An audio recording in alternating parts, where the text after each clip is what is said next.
Hello. Yeah, just a moment. I'm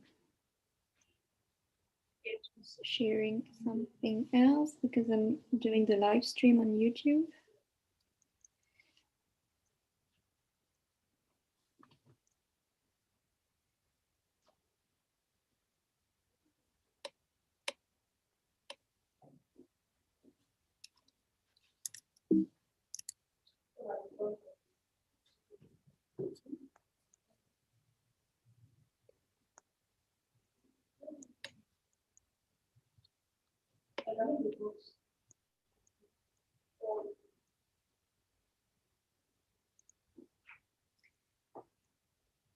Okay. All right. Hi, can you hear me? Yeah. Okay.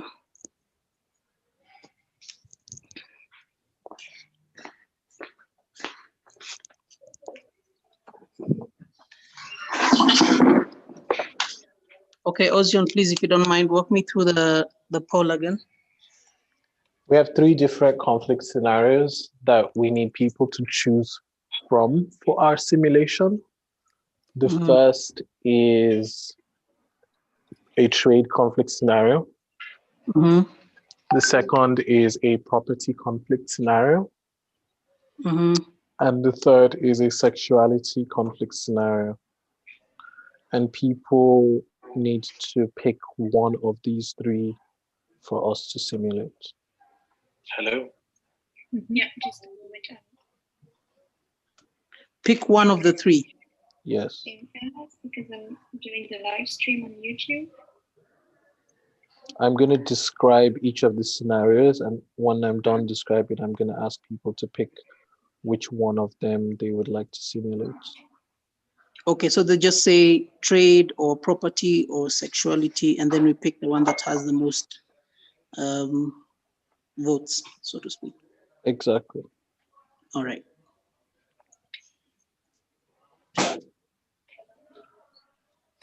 Understood. And so you will inform them to do that on the chat, right? So that we can... I'll be speaking, so people will... Hi, can you hear me? Hear me speaking.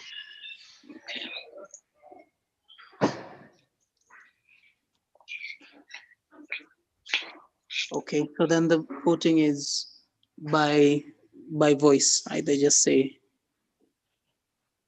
Yes. Okay. So... The voting is by the poll. Okay. There's a polling tool in the Yeah. Zoom. Correct. Yeah. Let me see.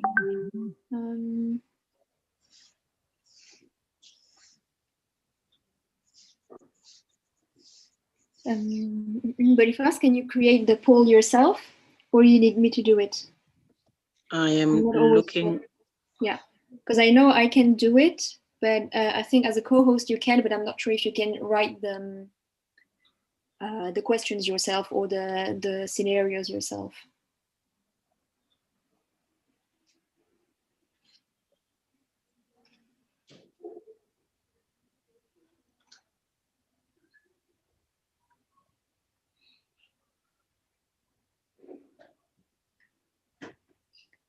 Otherwise, you can write me the different scenarios in the chat, and I can copy paste it. Okay, because I don't seem to see that option. Yeah. I wonder if I should do it on the PC, but it might be easier to then send the questions to you now. Yeah, just send me the questions. I can set the poll, and then I think you can launch it and close it. Okay. Let's see.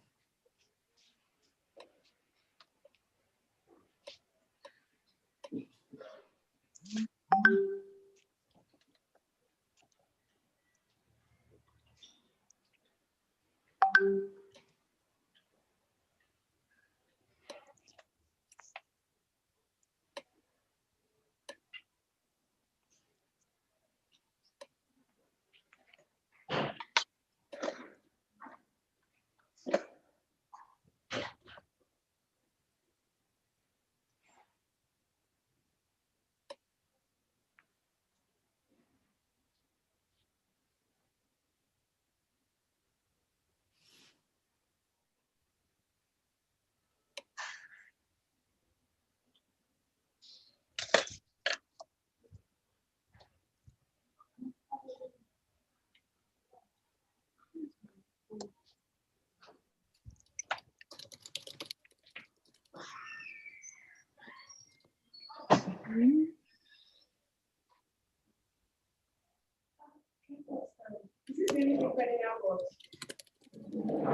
you.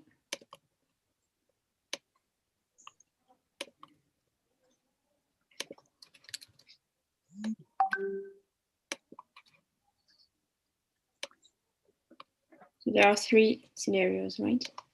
Yeah, there are 3.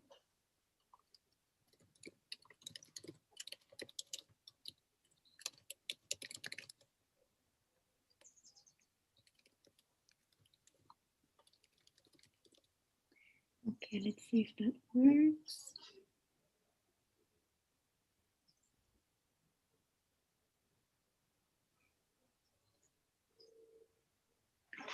Okay, and now let me start it, and you can tell me if you see it. Yes, I do. I can see it. Yeah, perfect. And I guess everybody would be able then to vote. Correct. And once I have 100%, I can close it. And maybe, Boniface, can you try if you also have access to it? And if you can launch and close it? No, I don't actually. Okay. I don't see where. Okay, then I can try and do it myself. So it's at the end of the slide. And Ozione, at the end of the slides, do you want me to just stop sharing and have this poll and then just talk to people, or are we keeping the slides and still working with them? No, once the slides are over, we don't need them anymore. Okay, then The because it's interactive. I don't know how many people are going to be on, but everyone's video and audio kind of needs to be working because it's going to be like this everyone's kind of role playing. The other thing that we would like to do is some people are going to take on different roles. So for instance, someone may be a farmer or someone may be a government official. Yeah. And with Zoom, you can change people's names as the host. So once we assign those roles, I would like to change those people's names.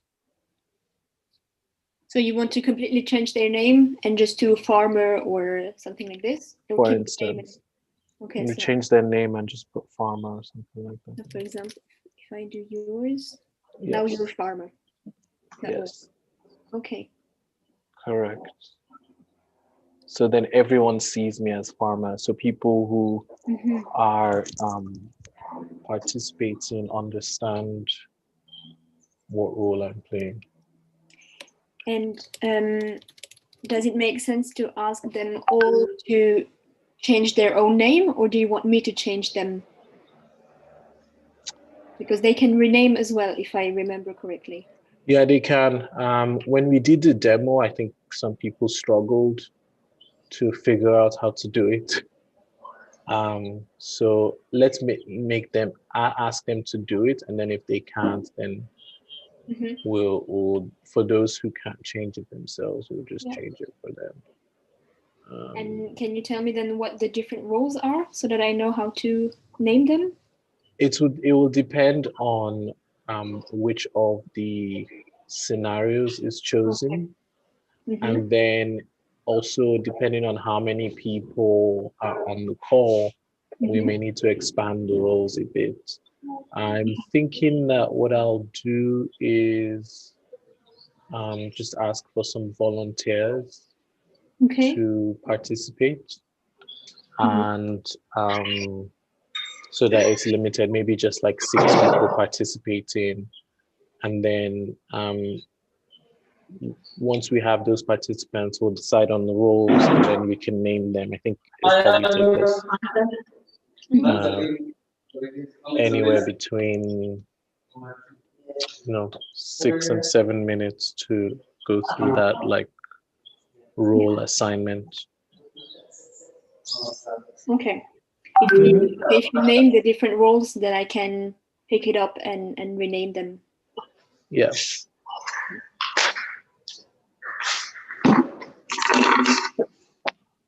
We have if you look at the slides, we have some general roles, but depending on what scenario, those will be modified a bit.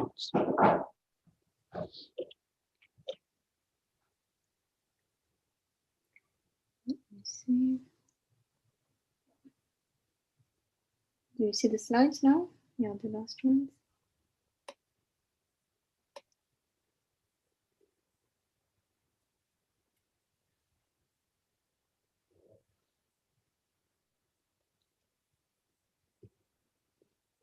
These or not? I can't see the slides. I'm not sure why. Okay, I see it now. Yeah? Yeah, these ones. These Okay. ones. Okay. Yeah. So, but what happens is, for instance, if we're doing the trade scenario, there's farmers and there's distributors, and so like you could have a farmer tortoise or a farmer rabbit acting as a mediator. So it just depends on which one we're using. Okay, then I can just follow you when you start talking about the roles and asking everyone to rename. Then just mention some roles, and for everyone who didn't manage, then I can name them myself. That's perfect.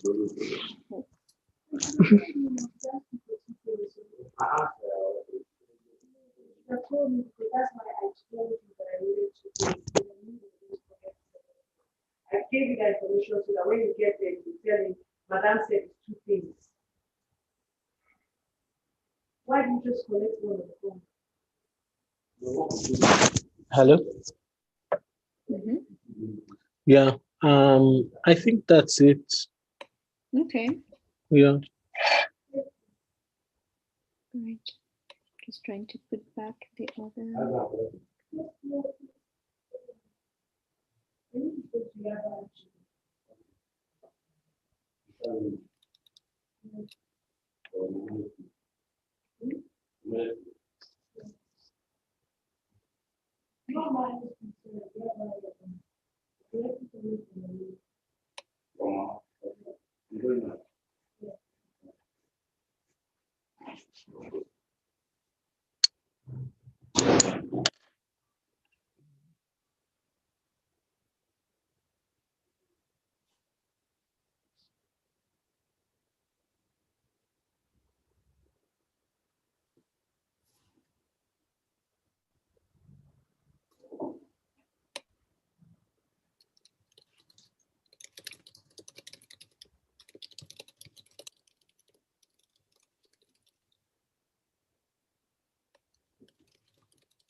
Okay, is there anything else that we need to discuss? Some other technical things or?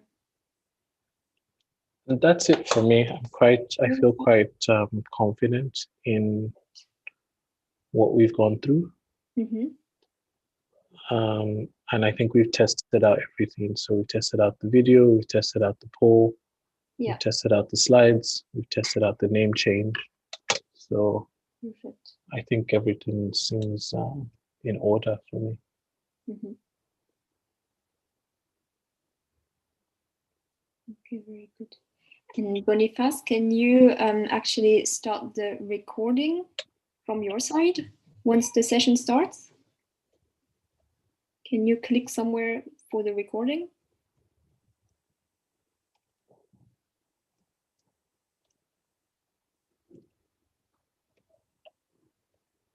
I'm not sure if he's here.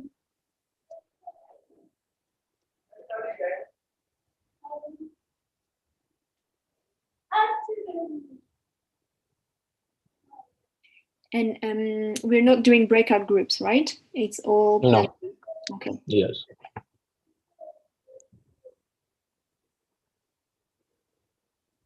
Boniface, can you hear us? Yes, I can. Okay. Can you do the recording from your side? Recording the Okay, yes, session? yes. Not right now, Yeah. but I think once it starts, right? Okay, I will. Okay, perfect.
Good.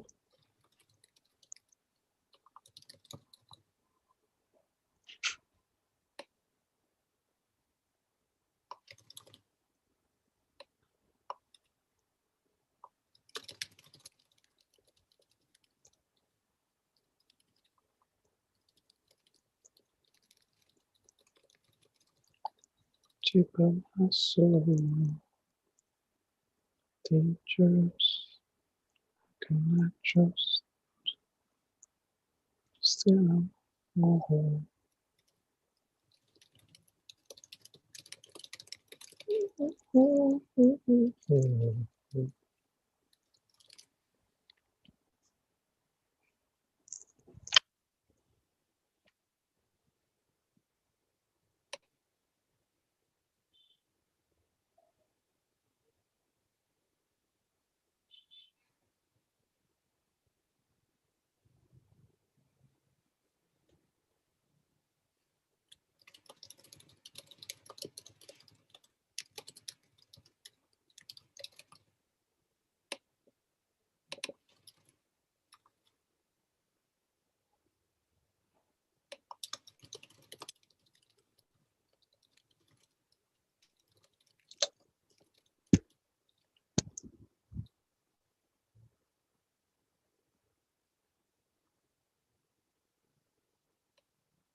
Okay, then I think we're good, Ozion.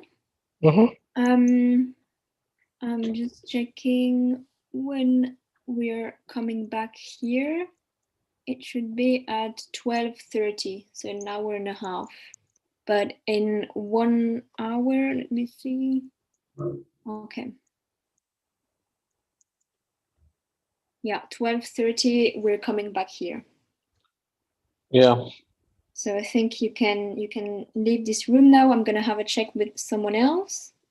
Okay. In the same room. But thanks a lot. And let me know also per WhatsApp if there's anything that comes to your mind. Okay. Thanks, Louise. Cool. Thank you. Cheers. See you.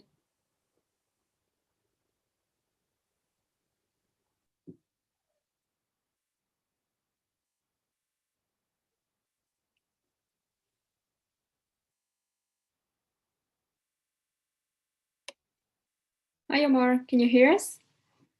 Yes. Hey, good morning. Hey, Luis. Hi. How are you doing? Good. Yeah? Yeah, I'm excited about this. Cool. So are we. Really nice. I wanted to see with you how to go about your session. So from the technical part, Yeah. I have seen that you have one presentation, right? A PowerPoint presentation. Yeah, that a little bit. So I was wondering if I can just share my screen, or do you need Yeah, sure. to share Let's it from your do end? that. So, Okay. I do have one request, if possible. I wanted to add a poll question. So can we set one up? Yeah, definitely. Just a true and false question. True or false? Okay. Do you want first to start sharing your screen and your presentation so that we see if how that goes, and then we can do the poll questions? Yeah. Does it work for you? It should. I'm just on my phone, but it still should. Yeah.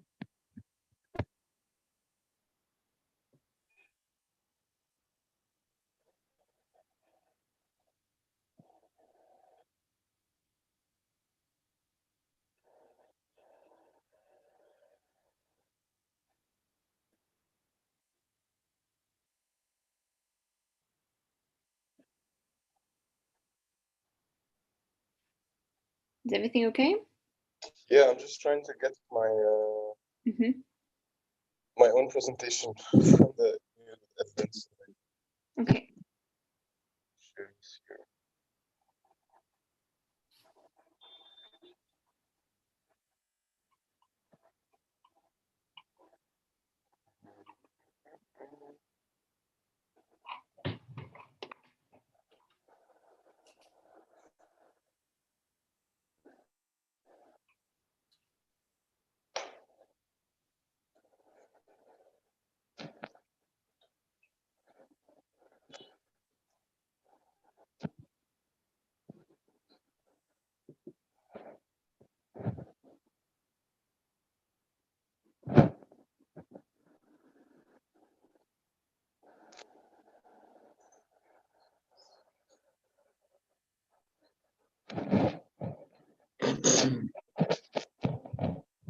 I don't know why it's taking too long.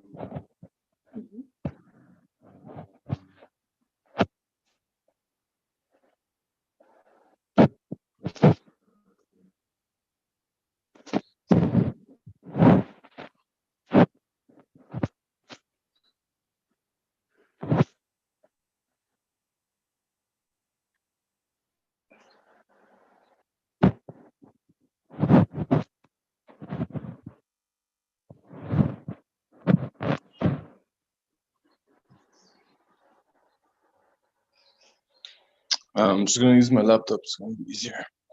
Mhm.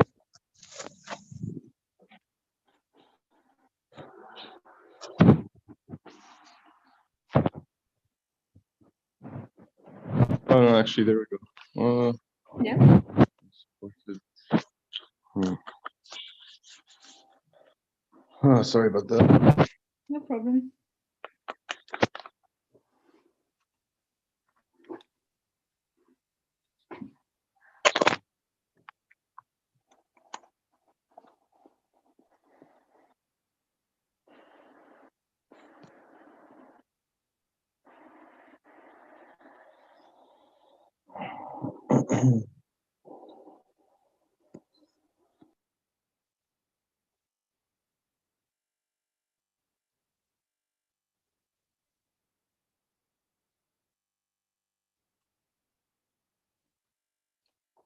Is it working? Oh, he's not here anymore. Shoot.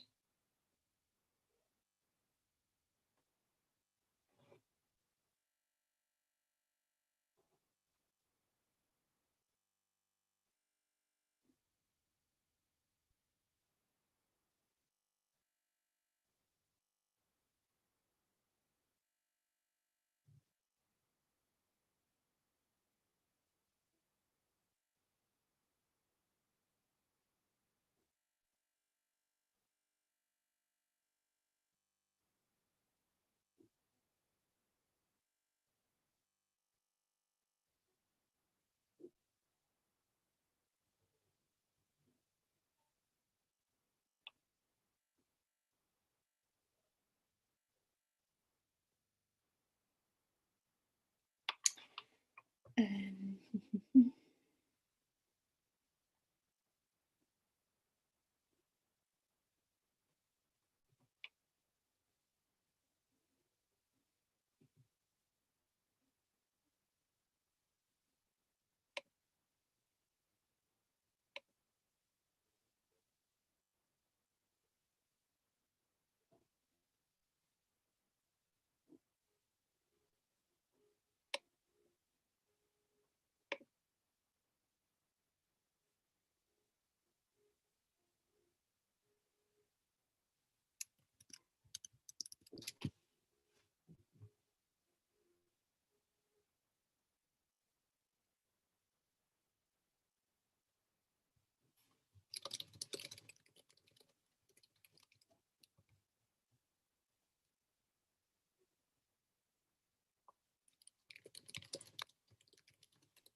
Hey.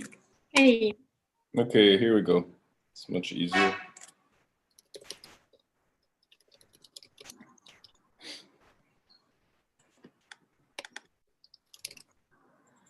Okay,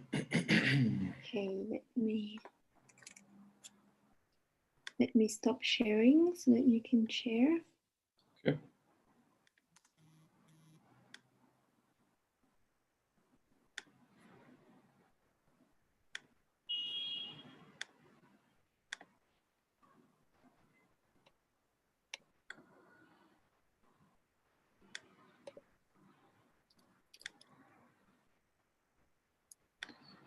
Okay, here we go.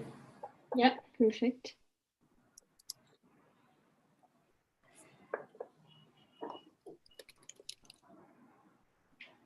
So this is an intro slide, and then I would like the poll to come.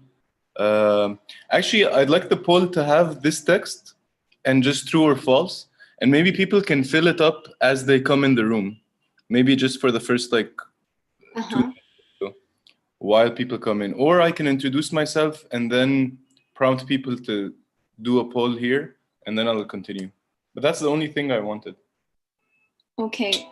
Oh, sorry. Okay, so that means that the text you want on the poll is work hard and you will succeed. Yeah, true or false? True or false? Okay.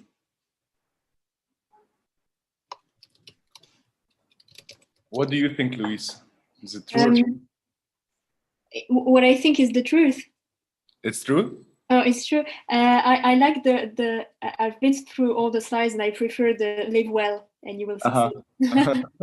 Because I can see now that I'm working hard, and I don't really feel like I'm succeeding anything. So. Oh, really? Yeah. Because there's too many like things happening at the same time. Yes, that and sometimes also the like I feel like I should have done this other differently. I would have done it better if, and so on. So such things. But I do agree that working might make you succeed.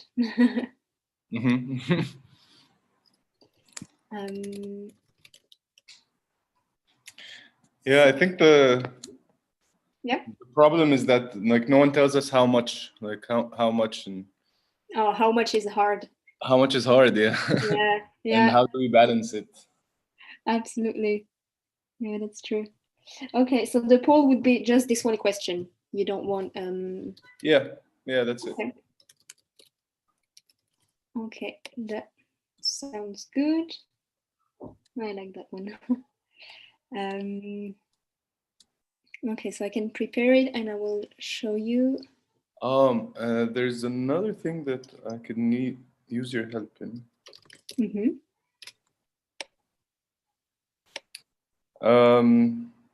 So if it's possible, are you going to be with me in the session, Luis? Yeah. Okay, so if it's possible to send this link in the chat. Okay. When I'm in this slide, it would be really helpful because this is where it gets interactive and I want people to go to this website so that we can start the exercise. Okay, so let me add it to here because the chat is actually going to be not my role, but the role of Boniface, who is also here with us, and he will be sharing the chat. I know he's in between sessions, so I never know if he's listening. Yeah. Hi. Sorry, I'm in another session as well, but I'm following. You're following as well. Following here as well as much as I can. So. Cool. Okay, so I sent the link that we can also share in the chat. To you, Boniface, I have sent it to you. And let me design the poll for. Okay. So where do we need to share the link? At what point? The link would be shared at this slide, like when I get to this slide. Okay, on the chat, right? In the chat, yeah, and it's this All right, yeah, got it. Ping me WhatsApp, direct message or chat.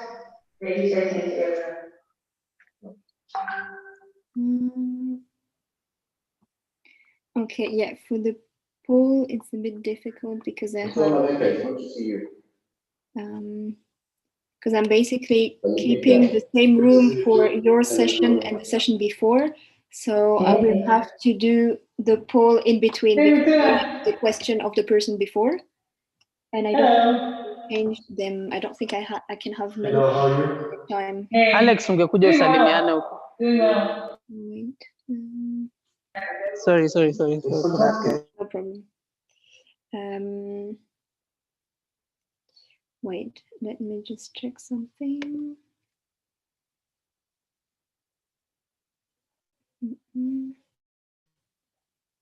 Omar, what is the title of your session, just so that I know?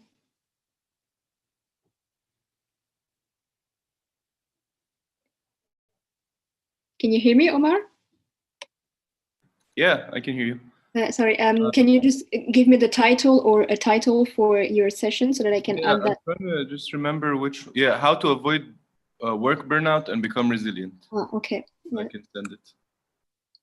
Cool.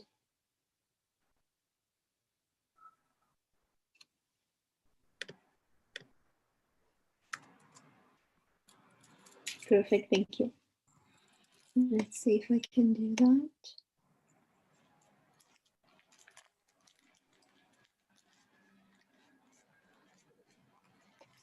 Okay.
Okay, let me see now if the poll has changed.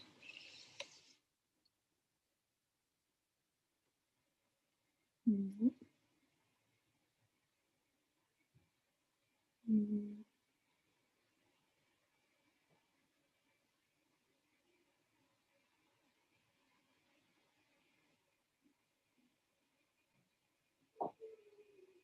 Okay, cool.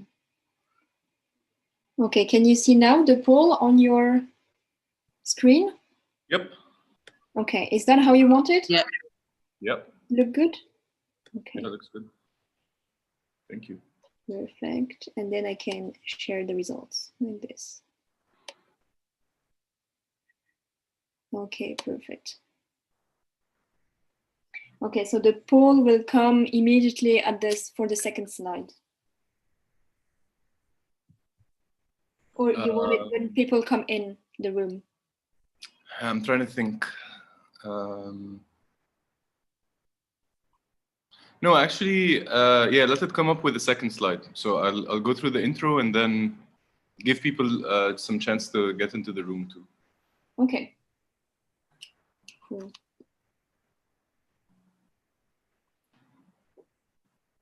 Okay. Do you have any other questions or anything else that is not clear from your side?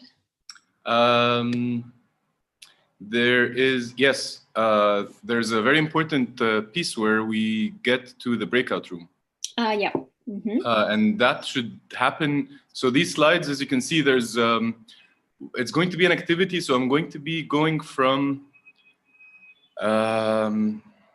here to here to show them how to fill this thing. Okay. Wellness. What was it? Oh, radar. Mm-hmm. Okay, so I'm going to be editing this and walking them through ranking each element. Mm-hmm. So I'm going to be doing a lot of like moving between slides, and then once we get to here, Mm-hmm. Well, first of all, we need to. So I put 20 minutes, which Mm-hmm. should be enough for people to connect. But I was wondering, how many people do we expect based on like how many people are in the sessions today? Oh, that's really difficult to say. Yeah, okay. Unfortunately. Because I'm just wondering, should we make it like breakout rooms of 2s or 3s? I think we can really decide that on the once we see how many people are here, because it depends what you prefer for your exercise. Is it better to be really on one or 3 people? We can do either. So the idea is that each person gets a go, Okay. and one person, you just need one person to ask you these 4 questions.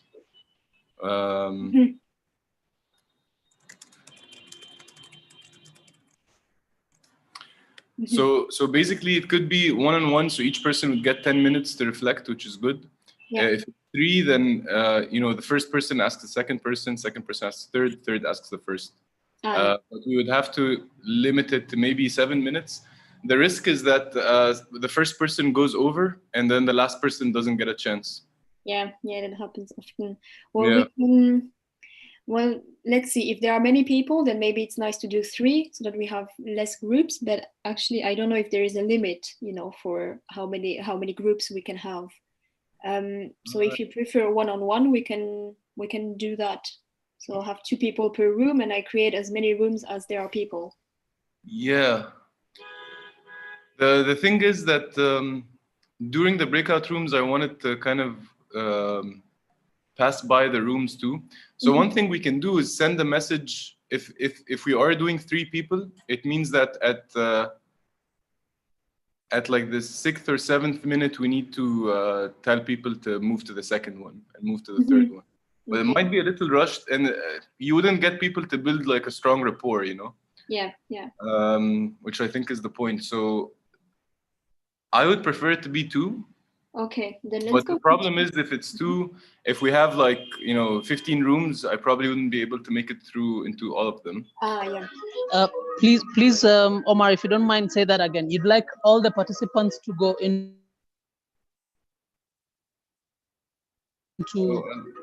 I lost you, Boniface. Can you say that again, Boniface? I'm trying to understand. We're trying to set breakout rooms for groups of participants, or? Yeah, we're talking about the number, and I think 2 people per breakout room would be ideal, but provided that we have 20 people in the session. But if it's like 40 people, then maybe it's too much, too many rooms. But it's still fine. Boniface, do you know if like there's a limit on the number of rooms that we can have? Yes, there actually is. There's a limit of I think we can't do more than 2. 2 per session. Yeah. Okay, I need to check this. No, I have like the basic Zoom account, and I know that I can do at least like 7 or 8. Yeah, for sure. You can do as many rooms as you need.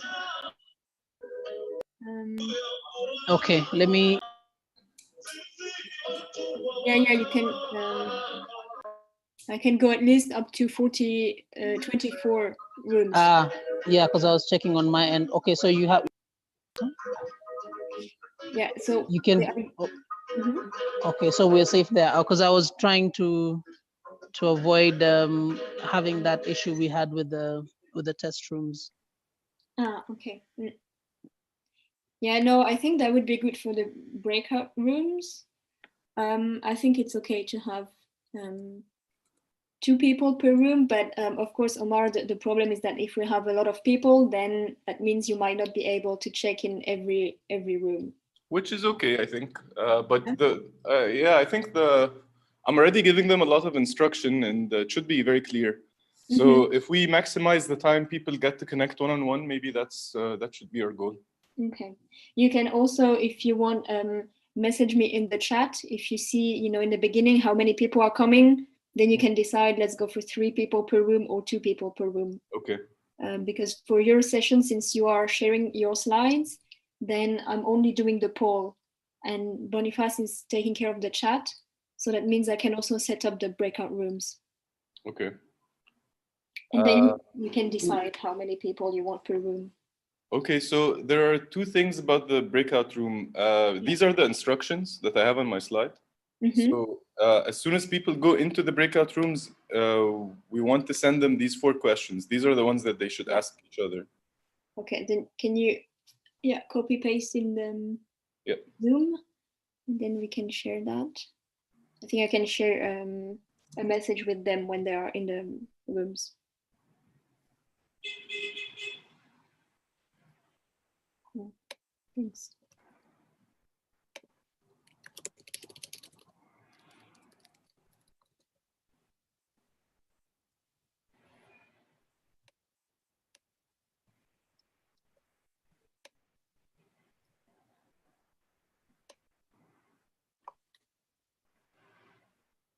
Okay.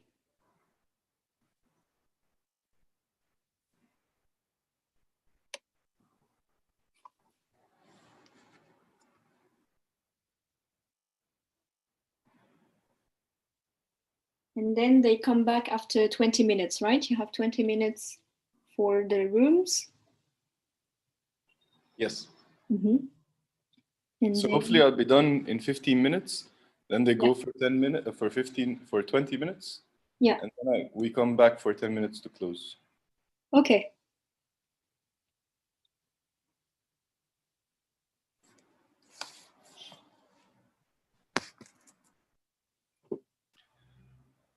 And based on how smoothly things go, I'll see if this section has time. But the idea is that this last section, I would take one habit. So let's say people come back and we ask 2 or 3 to share. And I would pick one of the things someone said they want to work on, like what is one action you want to do next week, and then use it as an example to talk about the principles of habits. So this hopefully won't take more than 10 minutes. I can go through it quickly. Okay. But we'll see. I might have to end here if we're out of time. All right. Okay, then that's good to know.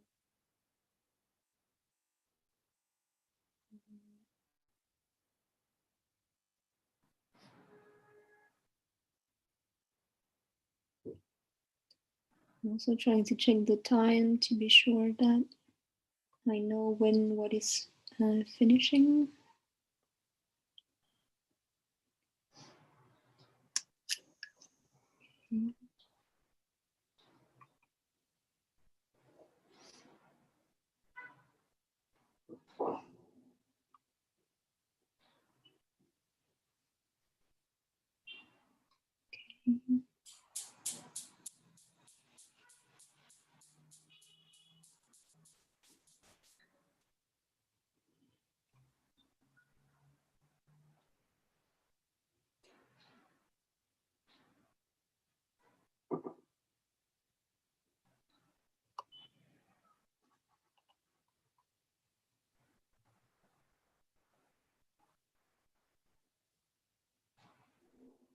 Okay, so your session is 45 minutes, right?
Okay, then I can start sharing one thing. This.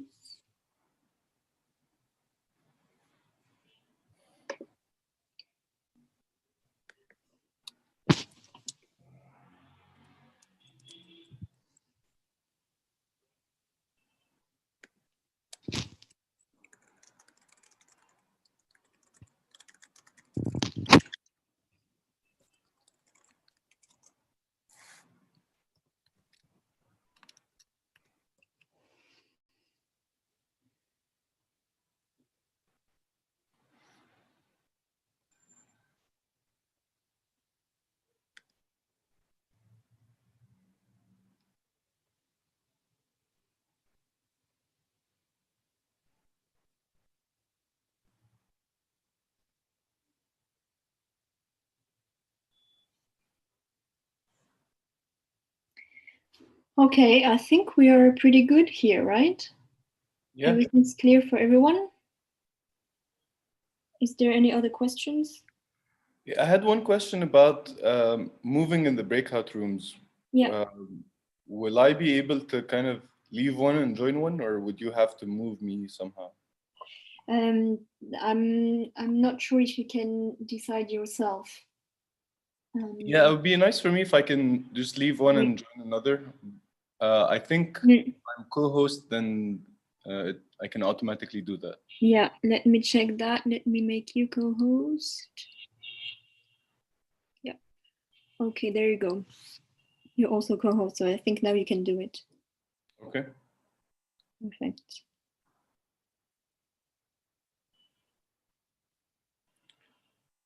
And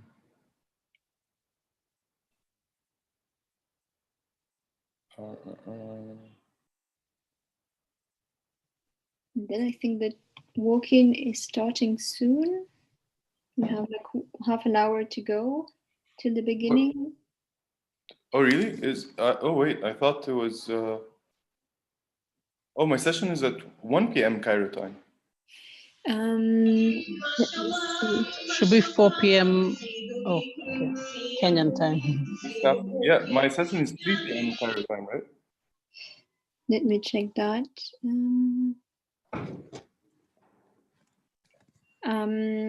Cairo, what time is it for you now? Is it 12 already? 12:30, yeah. 12:30. Oh, okay. Yeah, so it is at 3 p.m. Yeah, okay. One last technical question. I was thinking I would join from my phone because it has a better camera. Yeah. And then share the slides and do stuff from my laptop. So would that be okay? Yeah, sure. So you would be twice in the room. Yeah. Okay. Yeah, sure. We just have to make sure that we don't, have the speaker on both, because then it creates an echo. Oh yeah. I'll only join audio from my laptop. Yeah. Okay. Yeah, I'll have one account will only have camera, no audio, and the other account will have audio and screen share. Okay. Yeah, that sounds good. Okay. Perfect. That's it for me. Great. Then I think we're good to go.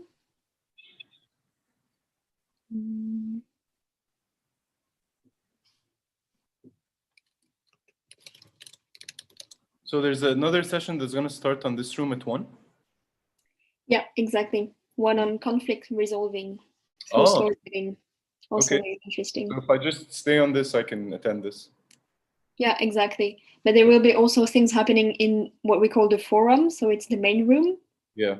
And this is starting, I think, right now already, but just with music first, and then at 12, which is like in 20 minutes, there's the program that starts there, like the welcoming and everything, and then we go in these sessions. Okay. These rooms.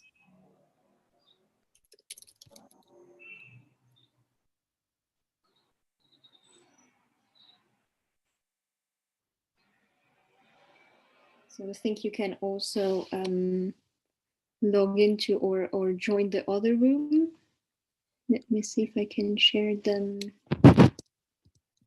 link.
Let me share here in the chat the link to the forum if you want to go and have a look what's happening there.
Hi, Ali. Hi, Hussein. How are you? I'm good. How are you doing now? I'm okay. I see the room is quiet. Yeah, it's, How is it? there's just two of us. Oh, there's three, there's four. Hussein, Ideme, and Boniface Molin is. Yeah, the two of them are part of the technical crew, Okay. so I don't count them. So when do we expect this meeting to start? I think it's past the time. Yeah, it's supposed to start at 12:45, Um, but I don't. Should we wait for more people to join? I hope so. Oh, yeah. Text here. They have a little delay in the beginning. It's okay. Yeah, we can definitely wait because everybody is going back to the main room now, and they will receive the instructions to go. Yeah, sure. No worries. We Yeah. wait. Yeah, you can wait. They will Thank you. soon be sending people in the different sessions. So I think people will come soon. That is great.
Hi, Emily.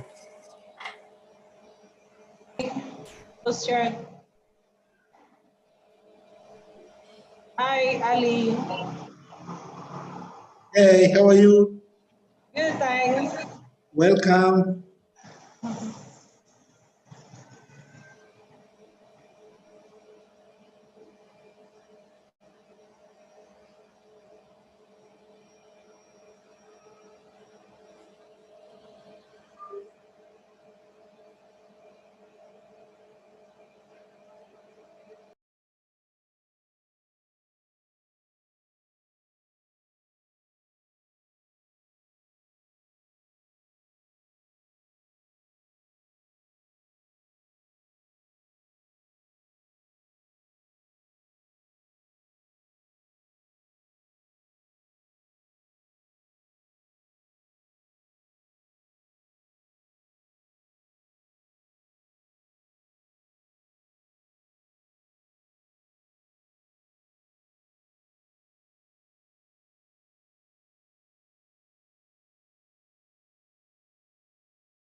I said question. Are we waiting for Evelyn to start?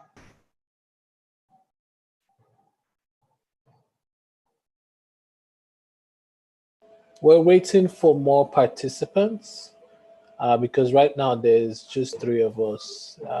You, No. Ali, and me. Okay. And like Louise and Boniface they're part of the technical support for the panel. Okay.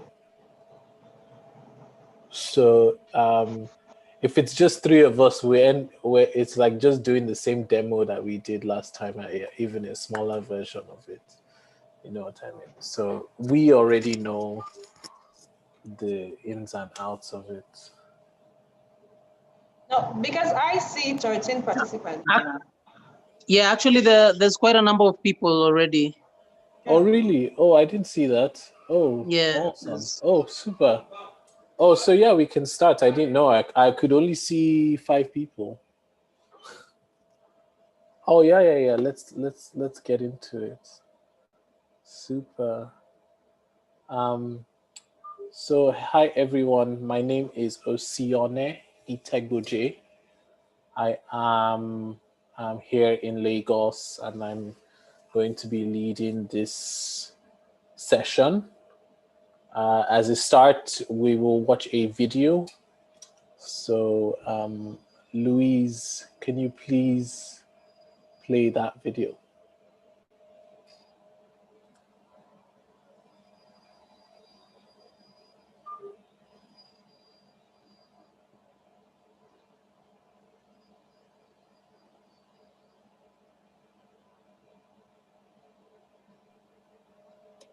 Reconciliation just basically say is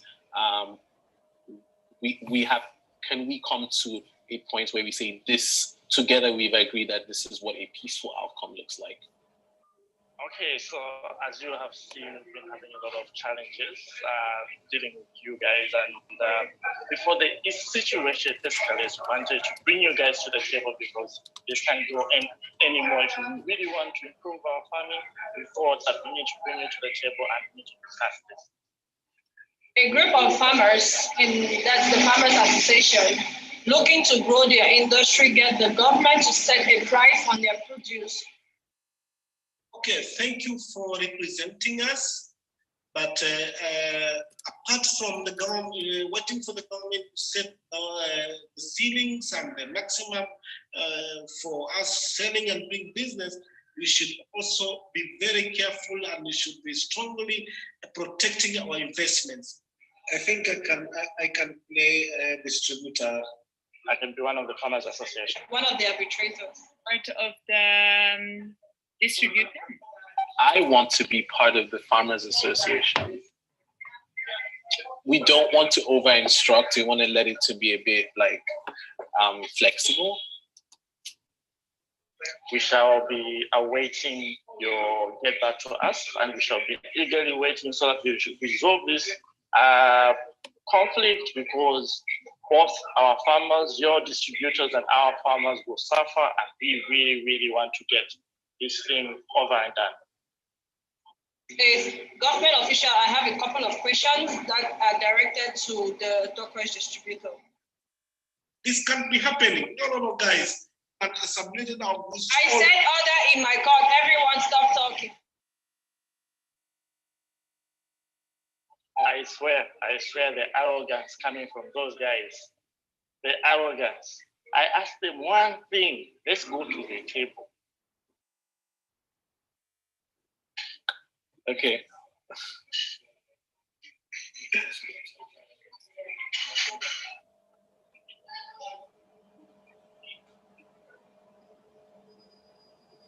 Awesome.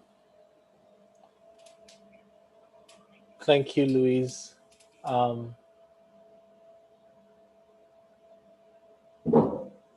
So can everyone hear me? Super. So welcome again to the Resolving Conflict session. What we're doing here is exploring alternative pathways for resolving conflict using storytelling. And this is a very interactive session. So we will be going over a couple of conflict scenarios and learning about some principles, and then take on some roles for solving the conflict or resolving conflicts in those scenarios. The idea is that we kind of immerse ourselves in the roles, and by immersing ourselves in those roles, we get to see the reasons that conflict emerges and get to explore like different ways of solving conflict. To begin with, I will just share with us some of the principles that will guide this simulation. So Louise, can you please move to the super. So there are 5 principles that we're going to be going through that it would be good to keep in mind as we go through the simulation. Once I go through the principles, I'll share with us some conflict scenarios, and then as a group, we'll decide which of those conflict scenarios we'll spend the time going over. I'll spend just the next kind of like 10-15 minutes to talk us through how it works. But I think as you saw in the video, we will try to role play some of these conflict scenarios and see what emerges from there. We're going to go through 4 rounds. We may not necessarily get through to the 4th round, but I'll kind of explain some of those rounds as we go through. So the key principles to keep in mind, the first one is listen actively. And I say with your ears and your heart. Listening is key in conflict resolution. If we cannot hear nor communicate with the other party, then it becomes very difficult to resolve a conflict. So as you go through the game, try and keep that in mind. Interpret that how you may, what it means to listen actively, and see how you can bring that principle to play as we go through the simulation. Let's go to the second principle, which is look for interests, not trouble. This one is one of my favorites when I think about conflict resolution and at all levels, whether that's like on a big global scale or on a small scale. Particularly, I like to internalize this when I'm dealing with my 5-year-old son, which a lot of times you can kind of get him to do what you want when we're looking for common interests, for common ground. If we are to resolve conflict successfully, we must uncover why we want something and what is really important about the issue in conflict. So something to just always remember is that part of the reasons conflict come about is because we all have different interests. And the more we can come to an understanding of each other's interests, the more likely that we are to resolve conflict. Or are we more likely to resolve conflict if we look for interest? I guess we'll see that in the game. Okay, the next principle, attack the problem, not the person. The only way conflict is resolved is through attacking the problem, not each other. It's something that I like to remind people. So as we go through the game, let's see how that plays out, right? Are we able to attack the problem and not the person? Are we able to isolate the problem from the individuals that we consider to be on the other side of the problem? And the fourth principle is accept responsibility. In order to tackle any conflict, one has to accept a responsibility and play that part effectively for conflict to be resolved. So we'll see as we get into the games that there are different roles that we each take on, and we kind of have to think in each of these scenarios, what is our responsibility? And the fifth principle, the final one, is focus on the future. We should ask ourselves, what do we want differently tomorrow? If we get stuck in conflict, then none of us gets our interest. So is it possible for us to get to tomorrow? Okay, so those are the principles. And now we will get into some of the roles. Can we go to the next slide? Sorry, not the roles. The rounds of play. So when we go through the scenarios, which we will see in a little bit, the number of rounds, like I mentioned earlier, 4 rounds, which we've kind of just spent some time like gleaning these different rounds. You don't necessarily have to follow these rounds in conflict resolution, but the very first round is mediation. And in mediation, the key thing there is trying to get the different parties to come to the table. So if you imagine that there's just been conflict and everyone is like hot-headed, everyone is like upset, how do we get people to come to the table? The second round is adjudication. And this is the round that if we're able to get people to come to the table, then we get to the point of reviewing the issue, coming up with the facts, and then kind of like getting some kind of judgment or coming to an agreement on, okay, well, what is the problem and how do we solve the problem? The third round is reconciliation, which is like, since we can all agree that this is the problem, can we now find peace, right? Is there a path to peace? And then the final round, negotiation, is in the events that we find peace, is there some compensation that goes to people who, for instance, have been identified as being wronged? Or what does the future look like? Like, what's the new mode of operation? And that's what happens in the negotiation round. Okay, so next we talk about the roles. And these are just kind of some general roles, some additional kind of traits to guide you as we play the game. The first role is the role of the tortoise.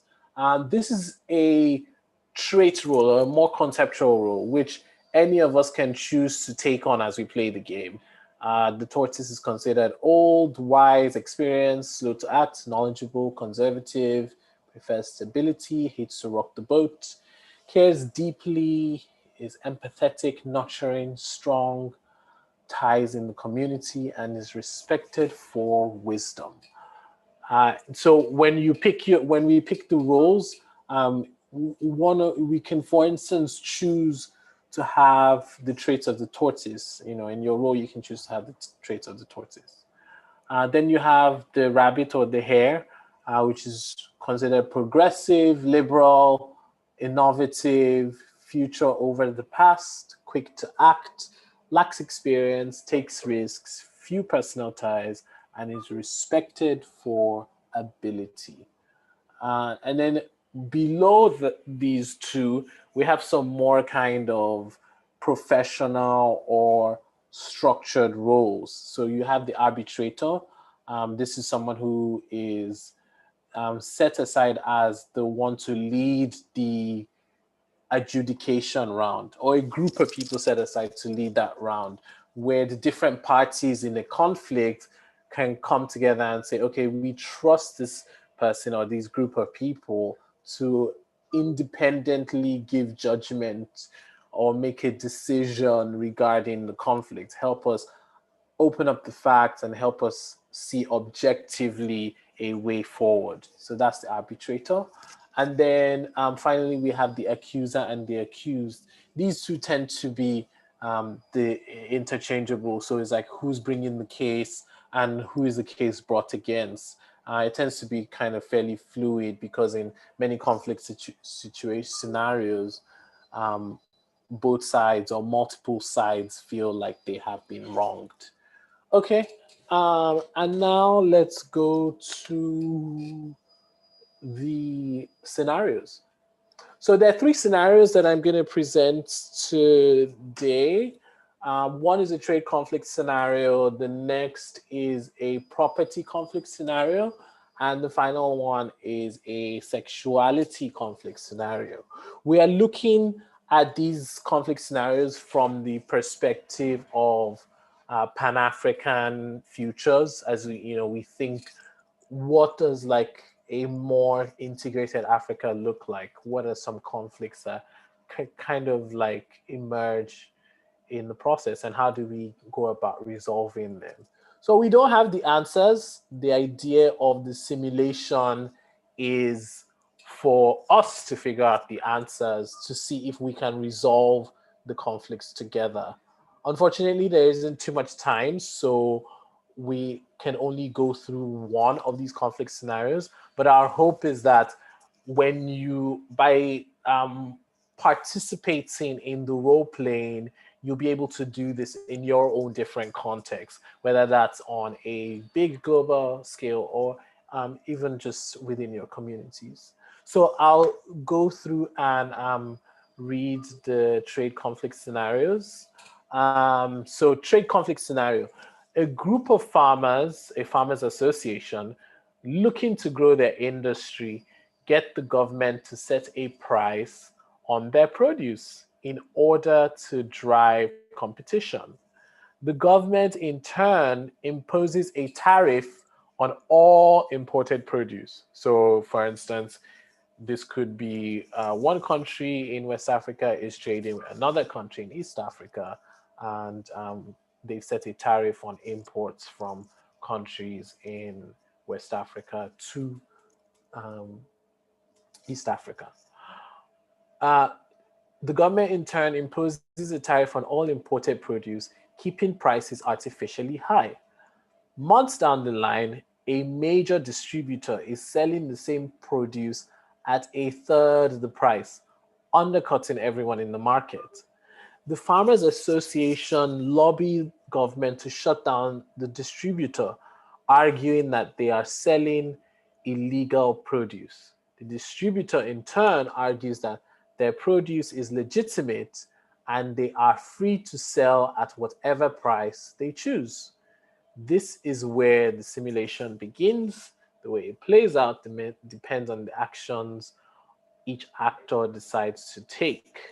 So that's trade conflict scenario. The next one is a property conflict scenario where there's conflict over property and property rights. Can we go to the next slide, please? So a group of refugees from a war-torn part of Africa migrates to X country.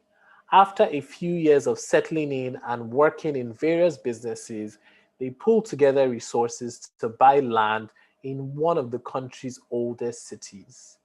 They are awarded titles for the property by the government and begin to make plans to build on it. Not long after construction starts on the property, they are approached by towns officials, representatives of the local chief, who say they have no right to the property because they are foreigners and only indigents of that locality can own property in the town. Again, this is where the simulation begins. The way it plays out depends on the actions of that each actor decides to take. And finally, the last scenario is sexuality conflict scenarios. We've broken these down into like 3 sub sexuality scenarios, and so I'm going to go through them quickly. A female to male transgender person seeks rights to her late father's property in a society where only males can inherit their parents' property. The second one is in a child marriage scenario where a girl is being married off at age 12, a parent tries to include the condition that their daughter remain a virgin till she turns 21. And the third one, a local king who has immunity from the law is caught on video shared on social media having sex with a man in his community. Homosexual acts are punishable by law with 14 years imprisonment. The king who is immune is to go free while the man is to be imprisoned. Some sides are arguing for the man to be freed, while some are arguing for the king to be imprisoned. So there you have it. You have the 3 scenarios, the 3 kind of big buckets of scenarios. You have the trade conflict scenario, you have the property conflict scenario, and you have the sexuality conflict scenarios. And we're going to pick one of these and simulate a path to resolution in each of these scenarios. Before we get into it, we're going to do a quick vote. But before we get into it, I wanted us to do a quick breathing exercise. So what I'm going to lead us in that exercise very quickly. And it's very simple. We're going to breathe in and breathe out twice, deep, long breaths, and then 3 times. And then on the 4th time, when we breathe out, we'll do a loud ah. So let's go. Breathe in.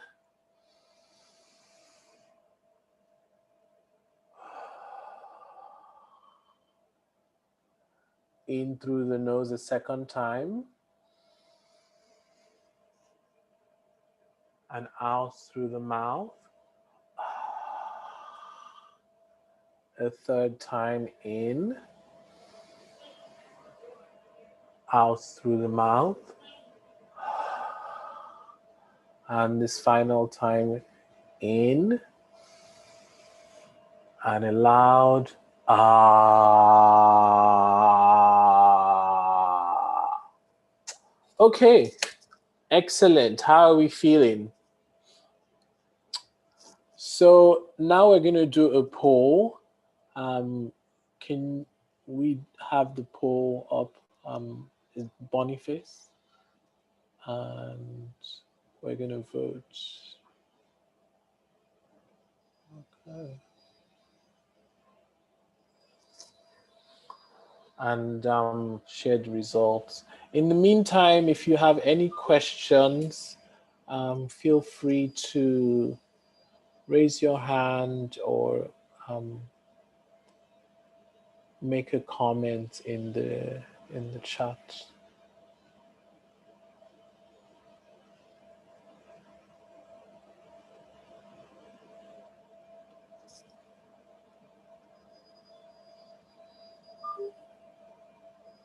I saw the poll and I voted, so I wonder if others have seen it and voted.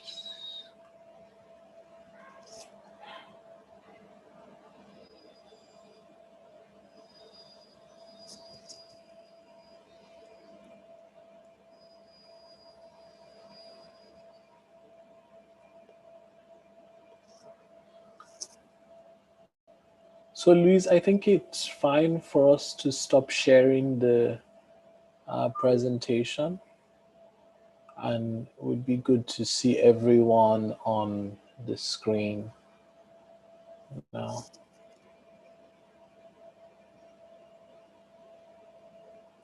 Excellent.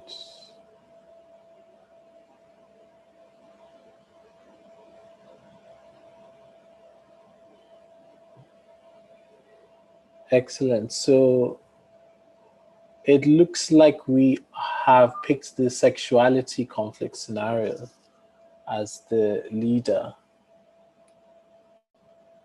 Super. Very nice. And I think it could be nice to see everyone on video. If everyone can turn on that video, that would be nice. And I think also if it's not too loud where you are, could be good to unmute your mic, because we will get into a bit of like dramatization and discussion. Yeah. So in the sexuality conflict scenario, which are we most interested in? There's the transgender, there is the child marriage one, and there is the king who is immune, where homosexuality is illegal. Any thoughts, anyone, or should I pick? I think the third one is really interesting. The third one? Yeah. Are we all in agreement? Should we do the third one? Yeah, we can go for it. Okay, super. Very nice. So now what's going to happen now is that like we're each all going to take on different roles. I think in that scenario, we can identify some of the roles as the king, for instance. So we need someone to play the role of the king. Someone needs to play the role of his partner, the man who is to be imprisoned. Somebody would need to play the role of mediator for the king, and somebody needs to play mediator for the man. So that's 4 roles now. There will be also, I imagine, a law enforcement official. So that's 5 roles. And then someone needs to play the role of arbitrator in this case. Or we can have a few arbitrators. So maybe a community leader and maybe a government official. Yeah, so I think just I would say just the fastest fingers first, if you will. So who wants to be the king?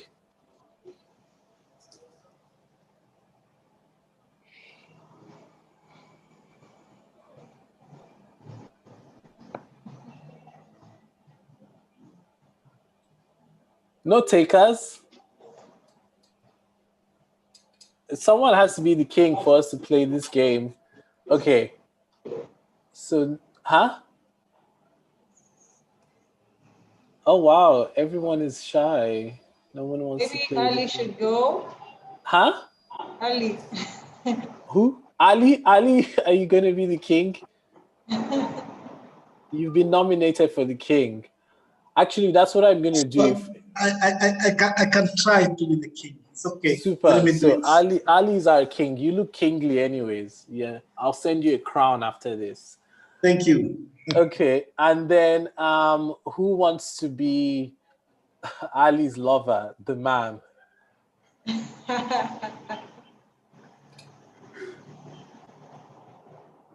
I'm just gonna nominate people. Okay.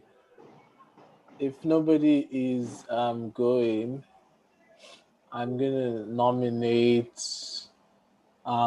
in the EL space. I see 3 people in the EL space.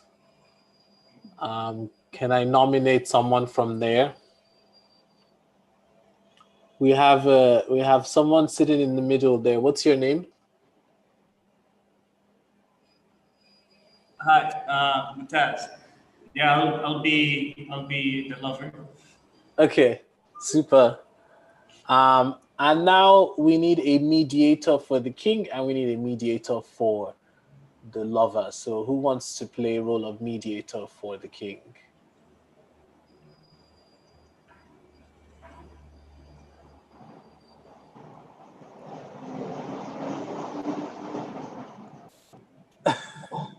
So I want to nominate Please. Tiziri. I hope I got it right. Tiziri, there you go.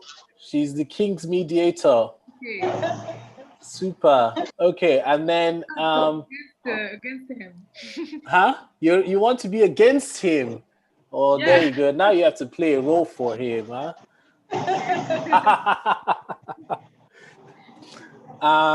Okay, and who wants to play mediator for the lover? Should we nominate Muna? I can't see your face, but I'm going to nominate Muna as the if Muna, he or she is there, she or he. Yes, I'm here. Okay, you're going to be the mediator for the lover? Okay, super. And then let's just do like 2 other roles. Let it be like a community leader and a like law enforcement government official kind of person. So Afef, do you want to be the community leader?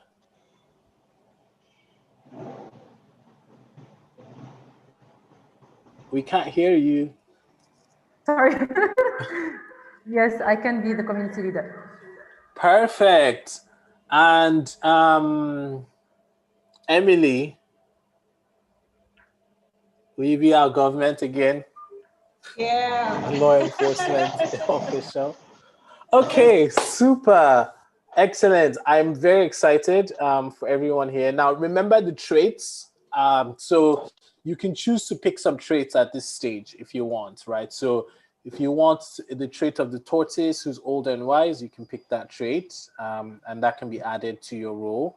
I think Louise has gone ahead and given people and given like your roles to you in your name, so you should see that. So you can pick traits to add to that. So you can either be the tortoise or you could be the rabbit as one of your traits in addition to that. So feel free, you can amend it on your profile if you want, that's fine. So we're going to go into round 1. And round 1 is mediation. So what happens in round 1 is the mediator of the king and the mediator of the lover are going to come together and talk about the issue. They're going to start by discussing the issue. If we want, we can have the mediator for the king and the king have a discussion first. The mediator for the lover and lover have a discussion, and then those mediators come together. So let's do it that way. So because we're all together and we're all observing, I'll do the mediator for lover and lover have a discussion first on what the issues are. Mediator for king and king have a discussion, and then the 2 mediators come together and have a discussion. So while the mediator for lover and lover are having a discussion, let's all mute except them. Go ahead.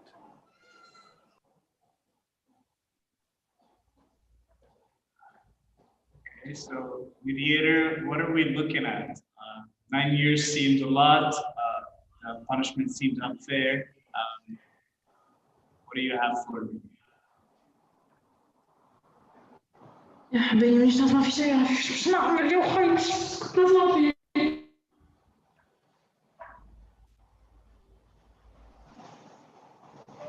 Okay, so Munish, she doesn't hear anything.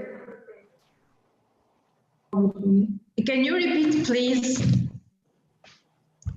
Oh, I was just saying, 9 years are a lot of punishment, time in prison, and the punishment seems unfair since the king is not doing anything. So I'm wondering, what can you do for me? Can you change that? To my mind, too, the punishment is very illegal, and the punishment is for 9 years old. It's really like harmful for her, and yeah, I think it's not just, and justice will not allow this punishment to a kid with 9 years old.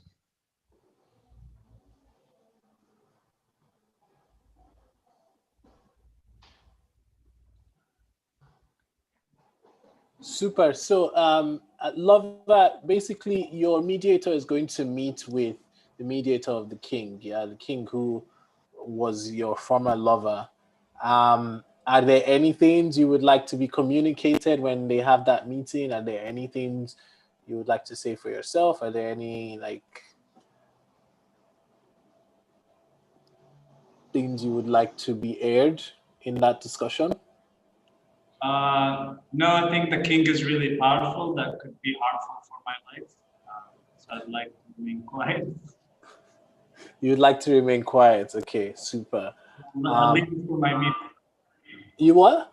I would leave it for my mediator to. You leave it for your mediator. Okay. Okay.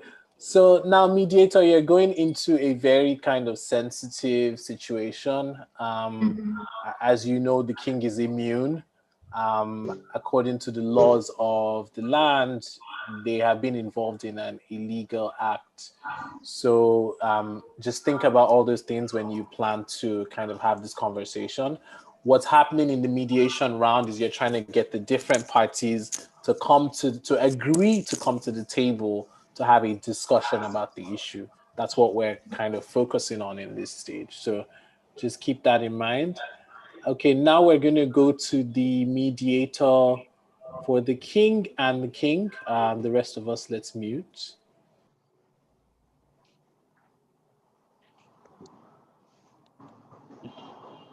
Yes. As you know, you're going to represent me as the king of this land against these accusations. Kindly bear in mind that you are representing the king. Nothing should dent my image. Nothing should bring down this kingdom. Remember, when I've been found guilty and in prison, this land will remain without a king and governor. So kindly make them know that who am I? I'm the king. I'm above that law. So what they should do, whatever they do, but they should not bend my image, and the king should be left to lead and live and be. So you have my blessings. I know you can pull this through. Go represent me well. Thank you so much. But I've seen in the scenario that if like people think you should go to prison, or others think the lover should not go to prison. Like it's one or the other. So if you don't go to prison, maybe he doesn't go to prison as well. That wouldn't dent your image or leave the country without a king. Forget about what people say or think. Please tell them, who am I? I'm the king. Okay. So you should bear that in mind. Don't bother yourself with what people think. Go there and make a case and make sure that I win and I win this case. Okay, I will. Thank you. Okay, super fair. That's awesome. So now the mediators are coming together. In a typical scenario, you won't be privy to what has transpired between each other, in the separate parties. So now the mediators are going to come together and agree on sort of like conditions under which like we will come to the table. You also want to be thinking about who's going to be the arbitrator, what are the issues that are going to be discussed in that adjudication stage. So King's mediator and Lover's mediator, let's go. So I'm representing the king, and as for like his role in the society, we cannot let him go to prison. So we should find another judgment, another suitable judgment for him.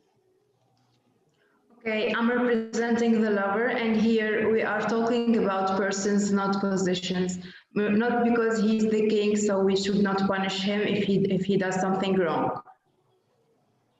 Yes, I'm with you. But the thing is, if the king goes to prison, the land would be left to, I don't know, every problem it can bring to it. Like without a king, a land is not safe. Every human is important in each land, so even the one I'm defending is important. As important is the king. Okay. Humans are equal, and I'm defending a human being here, so we are considering him as a human being, not as a position of a king. Yes, of course, I'm with you. But imagine a land without a king. Like if anybody wants to invade it or people wants to rebel, we wouldn't have anyone to protect the country from invaders or any problem inside problem, civil problem. We can find maybe a compromise that the king won't be punished, but neither the lover. Yes, we can talk about that. Both of them will be punished. In that way, we can defend well our the other part of the story, you know? I'm with you, yes. So if the lover won't be punished, the king won't be punished neither. If the king will be punished, I will oblige you that the king will be punished and not the lover. You think they should be like both? If one is punished, the other one should be punished. Yes, exactly.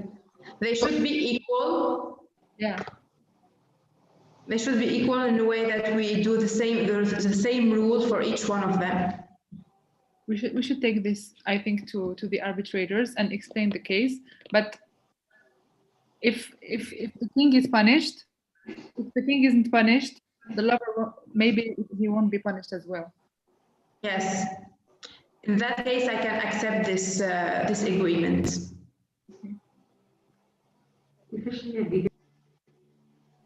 Okay, super. So I think there's kind of a consensus and agreement in principle between the mediators.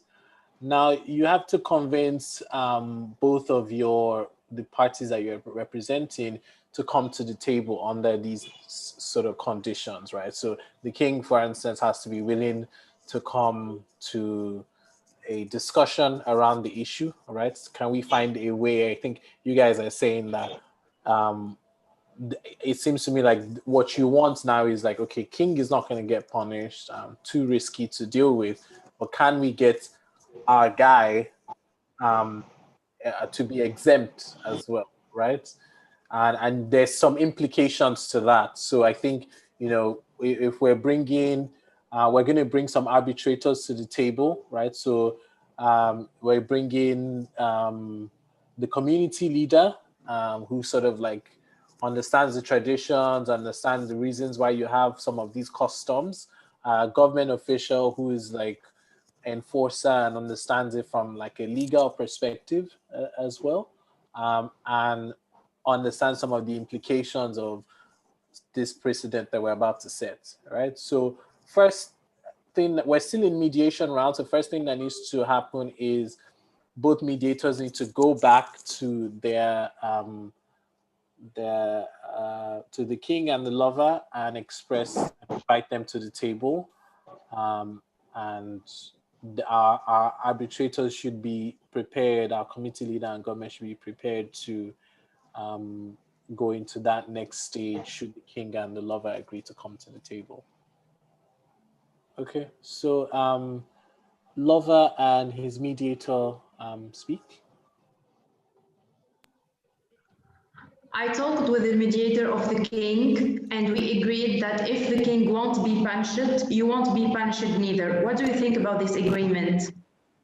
I think that sounds fair. Maybe if the king thinks he's above the law, he could change the law so I don't get punished or no one my status get punished for such crimes. Or maybe he could give me a king's pardon or something, since so I don't know what the king. If the king thinks he's really powerful, maybe he could either change the law or pardon me personally or something like that.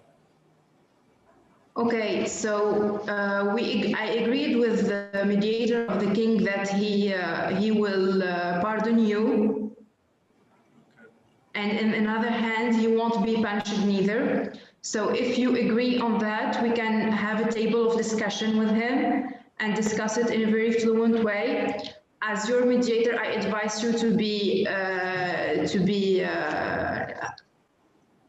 reasonable and to talk with the king with all respect, because it wasn't easy to find this solution. As you know, the king has the power. The king has the power to do whatever he wants. But if we will find an agreement with the king, then we should be supportive and reasonable in our discussion with him. I count on you to do that. I'll try my best. It's a little bit emotional how I feel betrayed. I know, but it's the king, so you should be emotional and you should be like a bit afraid of him. But I will try to get everything under control, and don't set your expectations very high. He will for sure be angry. He will for sure say something that won't suit your expectations. But try to be soft with him. Try to understand that he's the king and that we need to find a way to solve your problem, and we need to find a way to let you out of this, okay? Okay. Okay, so discussion is the best thing to do now. I hope that the king will accept this offer from his mediator too, the agreement. Thank you. Okay, so we don't have too much time. And I also suspect that by the time the mediator of the king... Yes, I'm here. So I talked to the mediator of your lover, and we kind of got into an agreement, which is you stay out of jail and he stays out of jail as well. I think that the fact that you both did the deed, you should like both be either punished or stay out of jail. That would be like justice. So I think you being the king and everybody needs you in the country, I think you should stay out of jail. And justice would be that your lover stays out of jail as well. What do you think about that? Yeah, it sounds good. As the king, at least we're heading somewhere. And I really like this kind of arrangement. So when are we going to sit down? And have you found out who's this government official who's going to mediate this case of mine? And does he know that I'm the king? And kindly let them address me so, as the majesty king of this land. Of course. We're going to highlight this in every step of the way. Don't worry about that. Okay, super. So I'm glad that he's willing to come to the table. We only have 10 minutes left. So we'll just try and get quickly into adjudication and see what comes there. So now we have government official, community leader, king, lover, and mediators all together. The arbitrators are community leader and government will lead the way this time. Hey. So I think following the discussion, I personally think that it's not fair that the king and the lover will not be punished, because they are the example of everyone. So they're made the example of everyone. So if they are, they will not be punished. So then in that case, everyone can do whatever they want in the land. So they should be the example. If you do something wrong, you will need to pay the invoice of that. So you need to be punished. What do you think? Emily, I think you can respond first, Yeah. as a fellow arbitrator. Actually, I'm happy that this case is brought before us. As government, we have our nation's integrity to protect. And the first thing I would want to say is our law is law. Law has been made to maintain peace and order, and to also maintain high morality in our community. As a king, though with immunity, it doesn't mean you should go around committing crimes, because immunity does not have to last forever. It can be taken away. So this case is not going to be dropped because the king is king, but we are going to follow suit as per our law and judge this case in the court. So we're going to write out a case file and submit it to the court of first instance, and also send out a public communique announcing this situation as an immoral act from someone who is supposed to be the leader of our country. A king is a moral entity. It is not an individual. So being king, making you an individual does not mean that you can do everything and go free. So as a moral entity, it has to uphold to the values of our kingdom and also maintain order. And if we let the king go free, it means we are giving room for more situations like this to happen in the community. And the examples they will use is the king and his lover were set free. So we are not going to end this matter just by negotiating. We shall follow the law and we shall take due actions. The good thing is you both have already confirmed that you are guilty, so there is no party saying that they are not guilty. So we do not have to do a lot of investigations, but maybe with the law, we shall look at how we can find a fine-tuned sentence which will not be permanent or not be for a long time, and maybe during the judgment of the case, we can come to a consensus where the king and his lover may have to serve for a temporary period and pay a fine, but this matter is going forward, and that is the decision by the government. I'm happy to be representing the government in this case, and this is a moral case, and it will go forward. Any responses? So if you need my my point of view, me as a community leader and with the government, we're making okay about the process and how to do. So human is first thing that we should think about, and nobody is behind the law. So the law is number one, and then we can talk about king or not king or whatever. So yeah. King, what's your response? Or mediators, what are your responses in this case? I think that the fact that the king is above the law, the fact that you gave him immunity, cannot change today. Why would you give him immunity and then change your opinion today and say you're going to take it back from him? The king has a really big place in society, and I think if someday you gave him immunity, you shouldn't be like just taking it away just like that. Yeah, but if one day the king will pass away, so the country will stay. So it's a decision that us and the government we took. So nobody behind the law, nobody can touch the law. So this is the law of our kingdom. Even the king will need to follow the rules of our country. And King, what's your response? I think, ladies and gentlemen, you should first define the word king. For you to pass judgment on your king, you should know the territory, the mandates, and the responsibility of a king. I'm speaking here as your king, all of you. Kindly bear that in mind. Our laws and customary are very clear. we don't need to revisit them.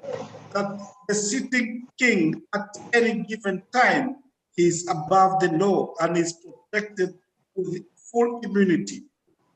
When did this change? What are we trying to set? We are setting a very bad precedent here. So we should be reading the laws and the customary of this land very carefully. You are talking to your king, and your king is here, and he wants you first and foremost to apologize and uphold these rules. Thank you. I will not apologize. As I don't believe in the integrity of the laws anymore, I'm resigning from my job.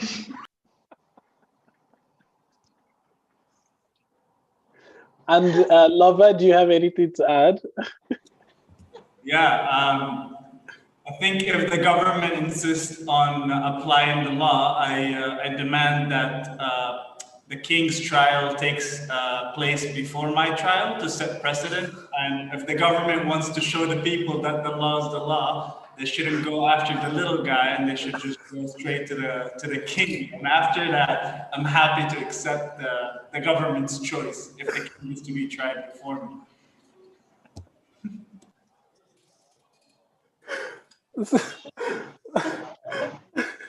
Okay, so just one last from the government and community leaders. How do you intend to enforce this decision of bringing the king to the justice of your law? Do you expect him to come into your custody voluntarily, or are you going to arrest him? Are you tell me, I want to understand the process of going after the king, or are you just going to go after the lover first? As government, we have procedures, and we have already started procedures. The threat from the king is not going to stop us from the work we have to do as a nation. We have a nation to protect, not an individual to protect. And everyone is liable to the law. So first is we have already filed for indemnity to take away the king's indemnity, to take away his right as a king. And once that is approved, he will be put in custody while he awaits trial. Because another thing we will want to avoid is that the king should not escape because he's afraid of trial and the public shame that will come because of this matter. So the government cannot be frightened by the threat of the king. He is king because he was voted into that position. Even if it was by birth or inheritance, there are other members in the family tree that will maintain that legacy. We have a history to preserve, and if we are going to change our laws because he is king and he's threatening us, then it means that our nation is falling. So we stick as government to the rule, the fact that we shall try the king and his lover, both at the same time. None shall be before the other, both shall be at the same time. So what if the king incites an uprising and gets protesters in the streets? If he incites an uprising, then it means he will be brought into custody first, following the law, because that will be caught on the scene. He will be charged for not just immorality, but also for national disorder. We shall try the king. And as the government official present here, I'm also going to seek for security, because I know that with this, my life is going to be at risk because the king might send people after me. So I'm going to write to the office and make this public so that if anything happens to me, then they know that the king is behind it. So I'm going to the media tomorrow. Okay, super. So we have some new actors. King, do you have a response? Yes. Long live the king.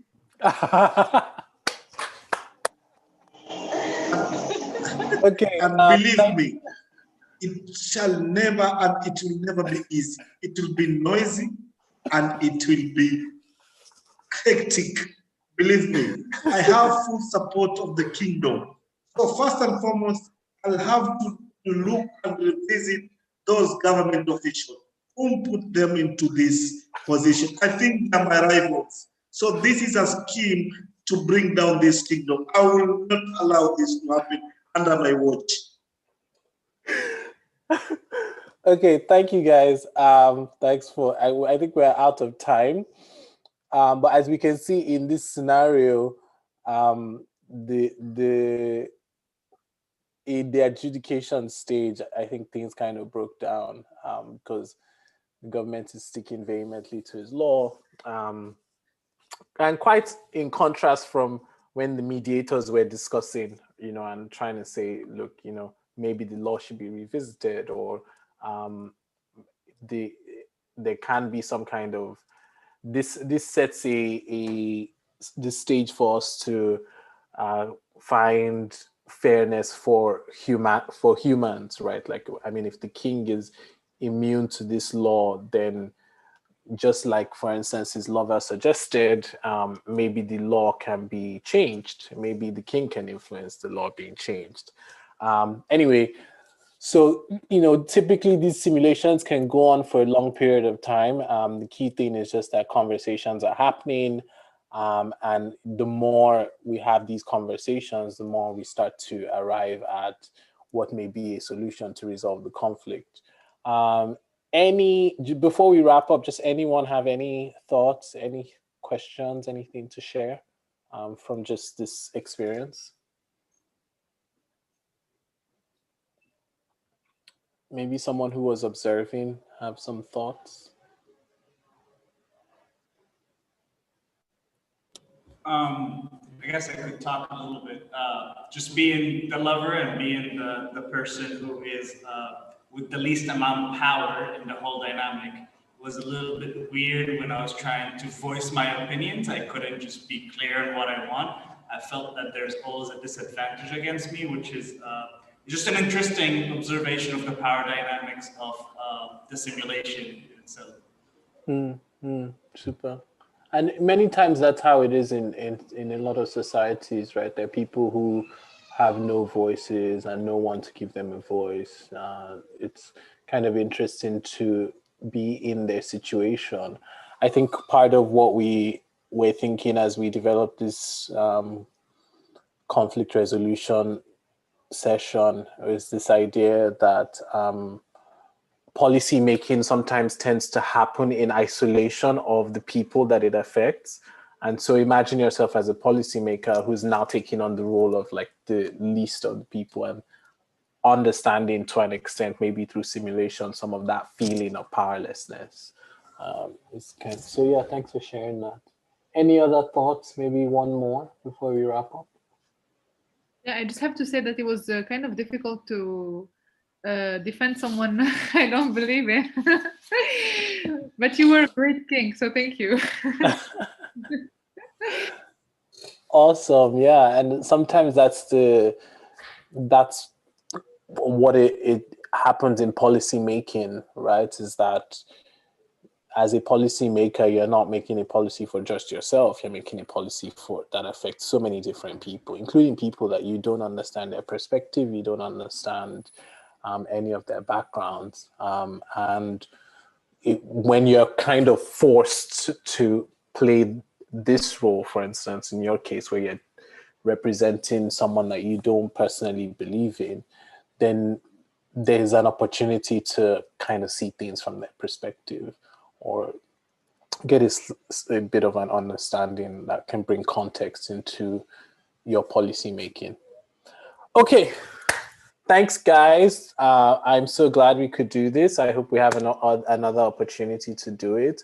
I think the slides will be shared, and please try it. Play as many different games and scenarios in your own communities. Thank you so much. Bye. Bye. The link is in the chat for the main room. To get back, sorry, I can put my camera on. To get back to the main room, you can click on the link in the chat, and you will be redirected in the main room where everybody is waiting or talking right now. Thank you.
Hey, Luis. Hi, Omar. How is it going? Good. Just wanted to make sure we're going to be here, right? Yeah, it's in this room. Yeah. I just wanted to put like a waiting poster or something. Okay. Okay. Okay.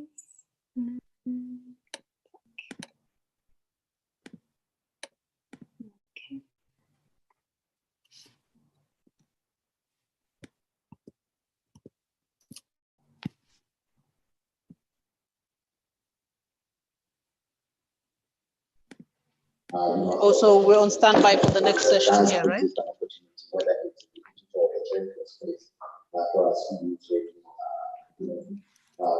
To create.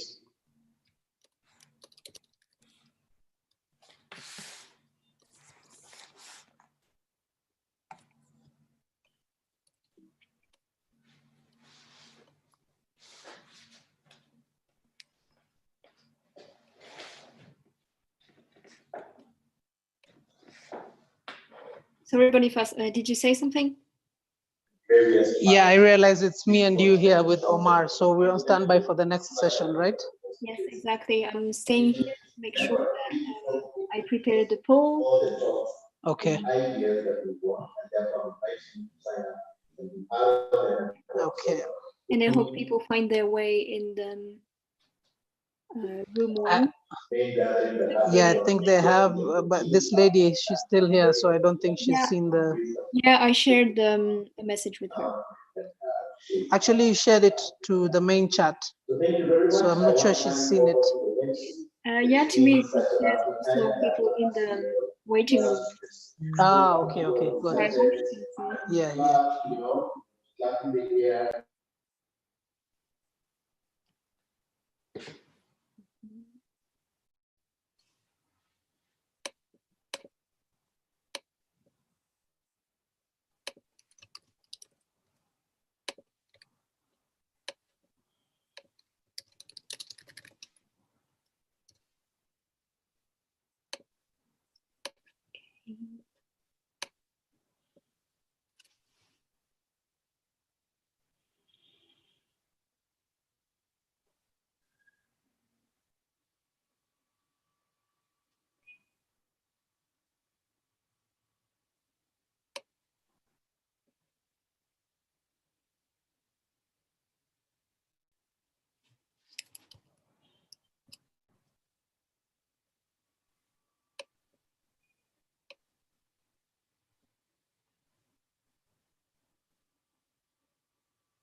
Hey, Luis, is the same live streaming link going to be the one we're using for last session, or does it change?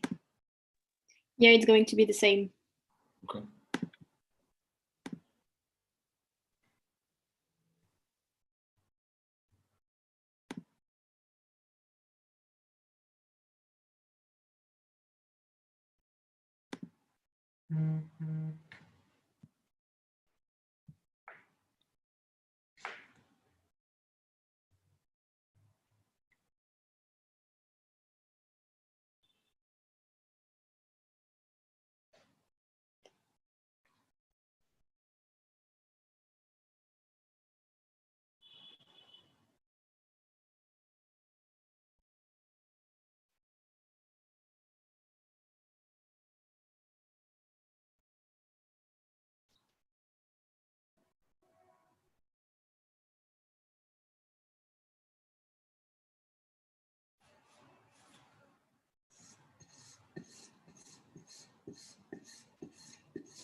Omar, when people will start coming in the waiting room, I will let you share screen and I will let people in, and then I will start the poll.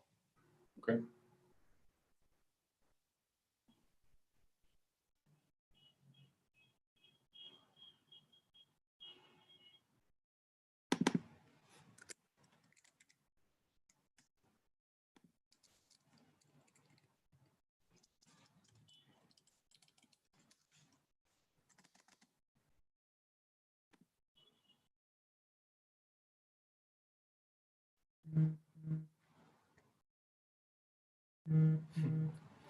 So apparently, we're already live. Anyone on YouTube can hear us. Yeah. Hello, world. Exactly.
It seems like we have already 10 people or so on YouTube, so just wanted to say welcome to everyone.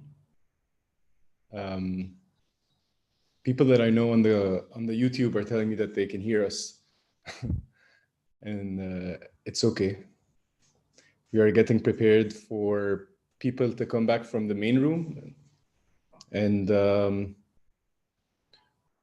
we'll be getting started.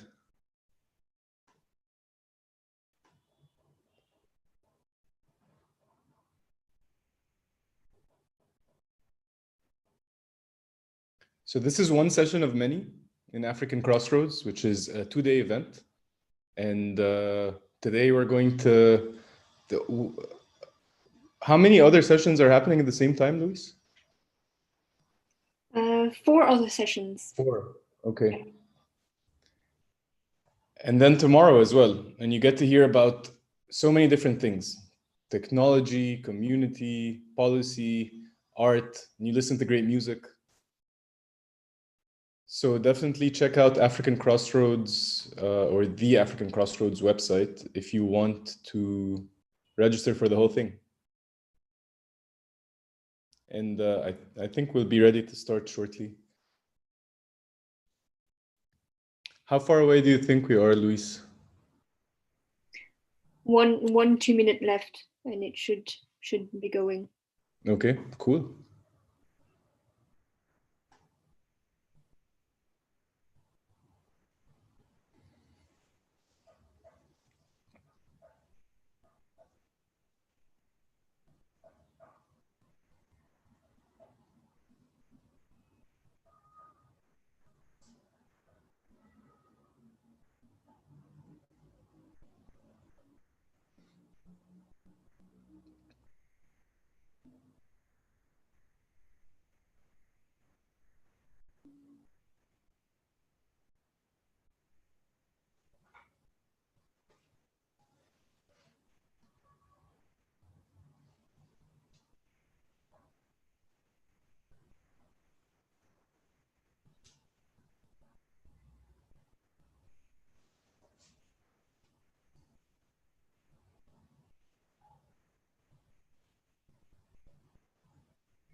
Apparently they're first joining in the forum and then getting here with the links.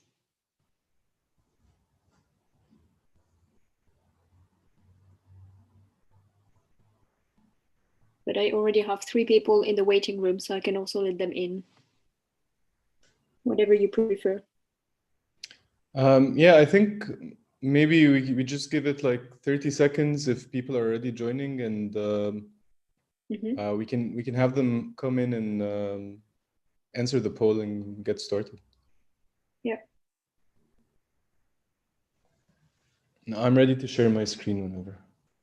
Okay, yeah, I think you.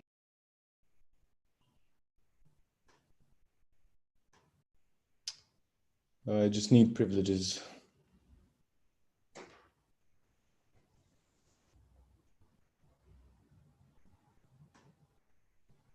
Okay.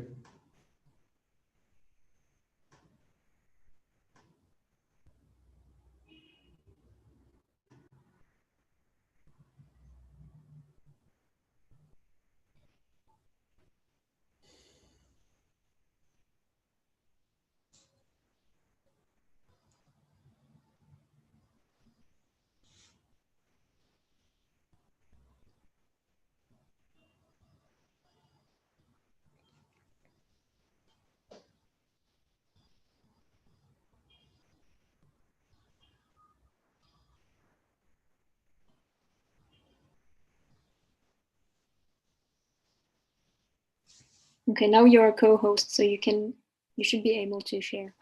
Yeah, I think I'm sharing already. Yeah, I am sharing. Oh. We are live. Oh yeah, indeed.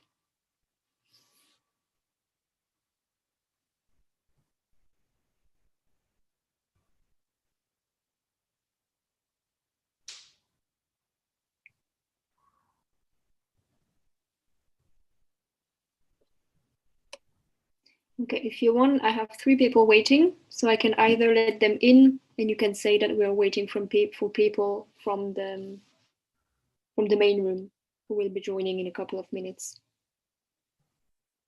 Or do you want to wait for the announcement in the main room to be done? Oh, okay. Yeah, let's wait until it's done and admit everyone. Okay, perfect.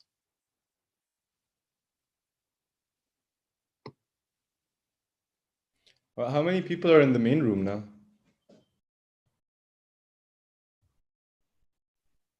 43 for now. But they had a break, so I guess they will be coming from their breaks. Cool. And we might also have people joining from the hubs, so with 1 computer, but many people. Okay. Let's see.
It's a very cool background, Luis, by the way. I really like it. Thank you. Unfortunately, I don't really have like a green screen. So Yeah. it was on my window. Yeah, it's like everywhere. It. And on top of my face. Mm-hmm. Thanks. How are you feeling? I'm feeling good. I am excited about this, and I will have to jump off at like the top of the hour though. So I think I'll take them all the way to the breakout room, and then I don't think we'll be able to do the last section with Hacking 101, but we're gonna do like the whole Wellness 360 activity. Cool. Yeah, it's really nice, and for the rest you will see if you have time. Yeah, exactly. If not, that's okay. There's always another African Crossroads. Yeah, exactly. There are always many occasions to. Yeah. Very nice.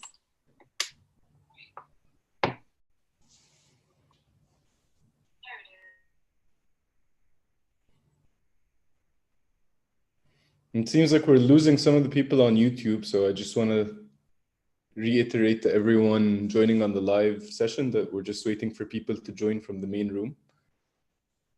So just hang in there for a couple more minutes.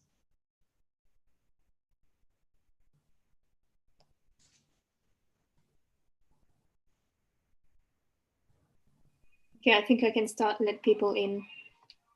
Yeah. Are they done with the main announcement? Okay. Hello, everyone. Welcome to a session about well-being and wellness. My name is Omar Shaker. I am a physician by training, and reached a point in my life where I realized that being a physician isn't helping my own health, and felt really burnt out, but I didn't even know what that was. So I've now founded Resilient Doctor to help doctors take care of themselves, and I want to share with you today a lot of what I've learned in my journey. So if you just joined, welcome. Take a second to breathe. And I know there's been a lot going on today. And I would love it if you can just, settle in, find a place that you're comfortable, and answer this quick poll question. One of the biggest ideas that I grew up with is if you work hard, you will succeed. And I'm curious to know what everyone else thinks. So if you just joined, please take a second to tell me whether you think this is true or false. If you are on the Zoom, this poll question should be up and running.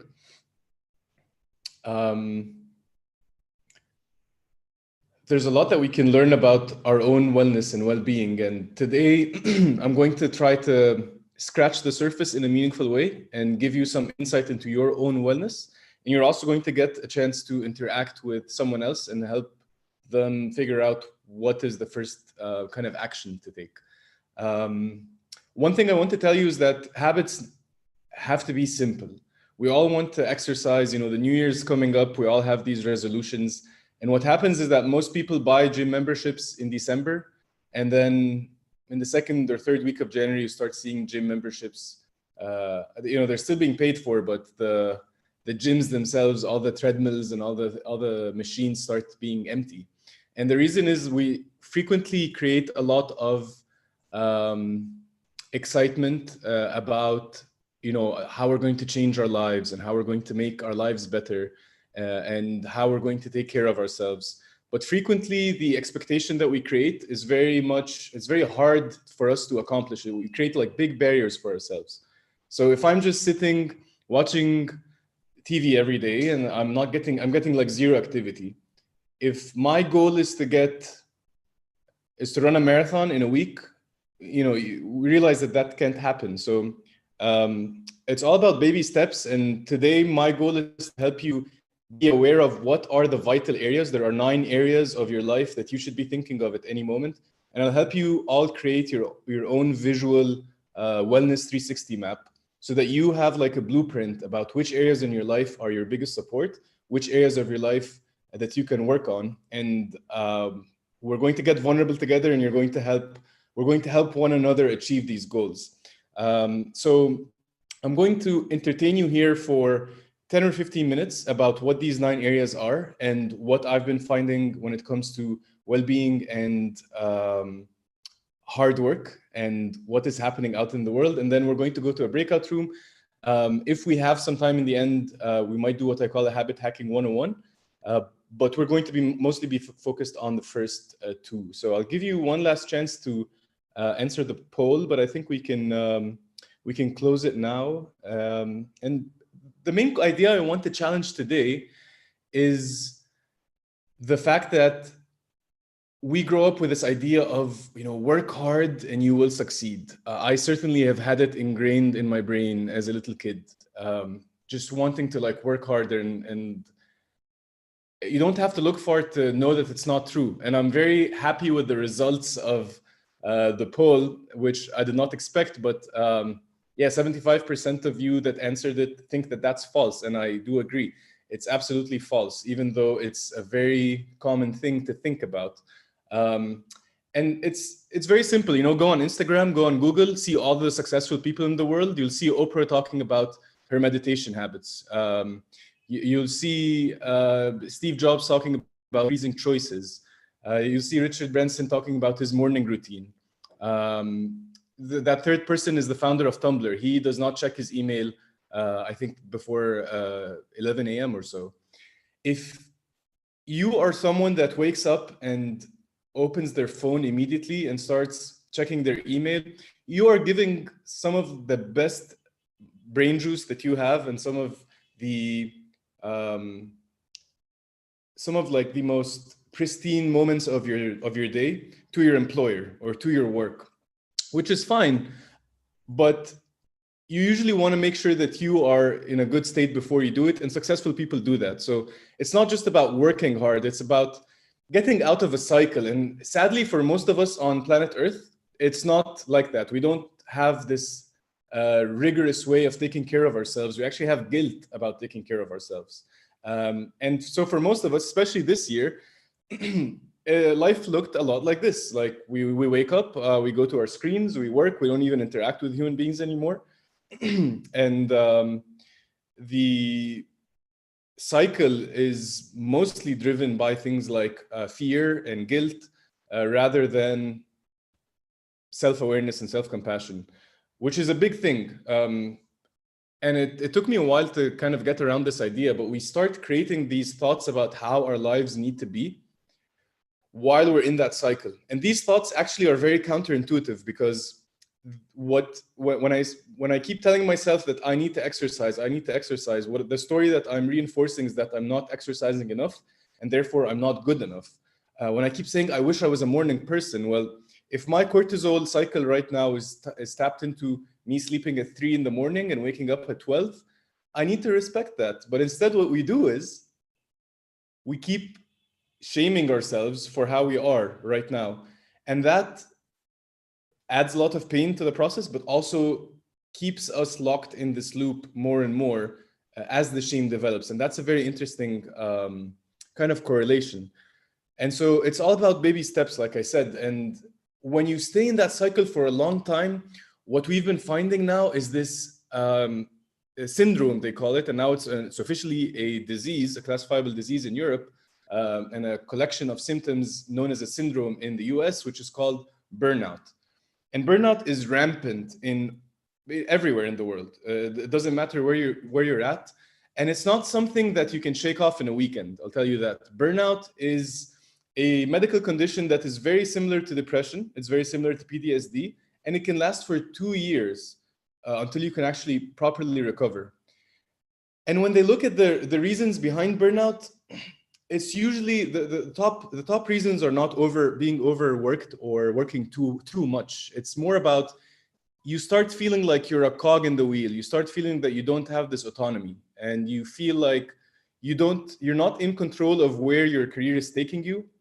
Your employer is making these decisions, and so ultimately you start feeling a lack of meaning, and that's one of the biggest telling tales of burnout. Now, a lot of you here in African Crossroads are creatives and are very inspiring people that know how to self-motivate and know how to live with compassion and bringing out art from others' pains and our own pains.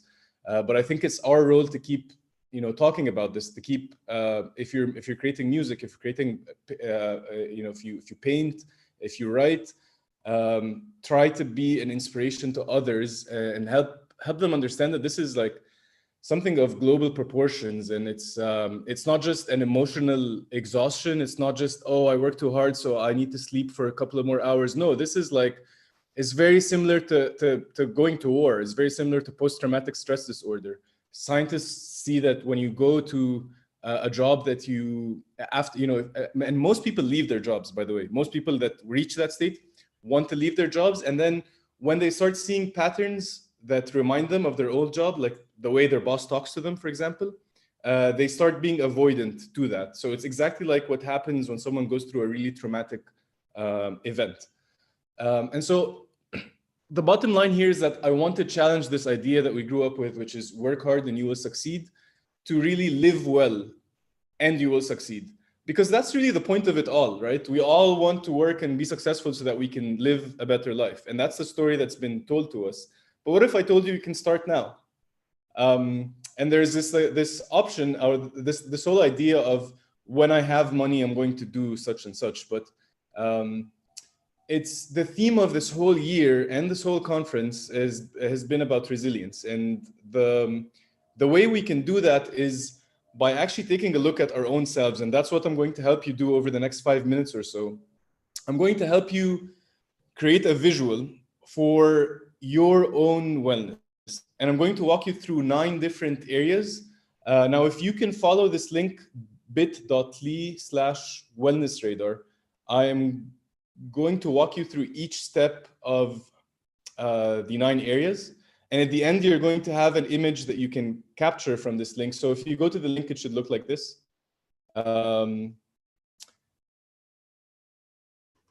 I hope everyone is already on it. I can send the link again in the chat.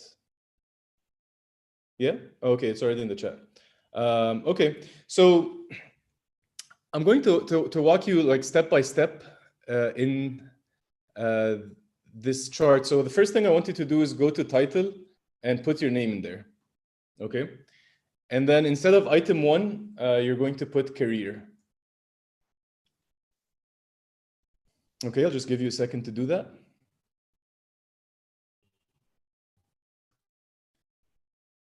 And now, okay, so you've guessed it. Career is the first point we'll talk about. Career is, the question I ask you is, on a scale of 1 to 10, how much do you think that you are on a good path of growth, on a good path of your career? You know, you see yourself growing in it. It's validating you, and you're satisfied with it. So on a level of 1 to 10, in terms of satisfaction, how would you rate it? And I would put 8, or I actually put 7 in myself. Like I feel like I'm working on something that I really care about, but I'm still like needing more validation and more security around it. So I'll give it a 7, but mainly because I feel that I'm on the right path. Okay, I'll give you a second to put it again. We're putting a number from 1 to 10, okay, for each section. And once you're done, you'll go to item 2 and you will replace that with space. Okay, and space is essentially the physical environment that you both live in and work in. So I want you to think of your desk. How comfortable is your chair? Do you have space to be able to take calls? Do you have good Wi-Fi if that's what you need? Do you have a good bed to sleep on? Are you able to get the space you need in your house, or do you feel crammed up and you feel like others are in your space? These are all really important when you think about them. You know, is there enough light where you work? If you do not work from home these days, is there a good bathroom? Do you have access to clean water? All these things. I'm fortunate enough to be working from home this year, so I've set it up in a way that I can be comfortable. So I'll give it a 9. But you know, this goes anywhere from 1 to 10. And again, it's like you're checking in with yourself. It's not a scorecard. So don't try to give yourself a higher number. Just, you know, be honest, because this is what you're going to use. And I want you to come back to this and I'll show you how. Okay, so now I'll give you a few seconds to think of space. I hope you're getting excited already about how this is going to look like. Okay, the third thing is health, which is what I focus on, having a medical background and a health coaching certificate, and that's kind of what I do now. But really, health is a really big, broad category, as you can imagine. But what I want to think, what I would like you to think about is specifically exercise, food, and sleep. Are you getting these 3 or not? Are you moving generally in your day? Do you think you get enough sleep, or do you feel sleep deprived? And this is like in this moment, right? Or in the past week. You don't have to get, it's not like a score for your whole life, because this stuff changes daily. So just think of it like today or this week. How are you feeling? Are you getting enough movement? Are you getting sleep? Are you eating a lot of junk food, or are you eating healthy? And so you put in health, and I'll give myself a 6 because I haven't been really exercising, and my sleep has been all over the place. So just a few more seconds, think about your health, add that in. Okay, and then the fourth category is friends, and friends play a huge role in our lives. Friends are not like family. Family's coming up, but friends are people that you feel like are there for you when you need them, people that you can bounce around ideas that you generally can't bounce around with your family, and you know, just feeling supported by people that are not in your immediate surrounding. You know, do you see them often, or are you constantly wanting to meet them? I'll give that a 5 because I do feel supported by my friends, but I don't see them as much as I would like to. I actually, yeah, put a 4 because I haven't been putting that much effort lately.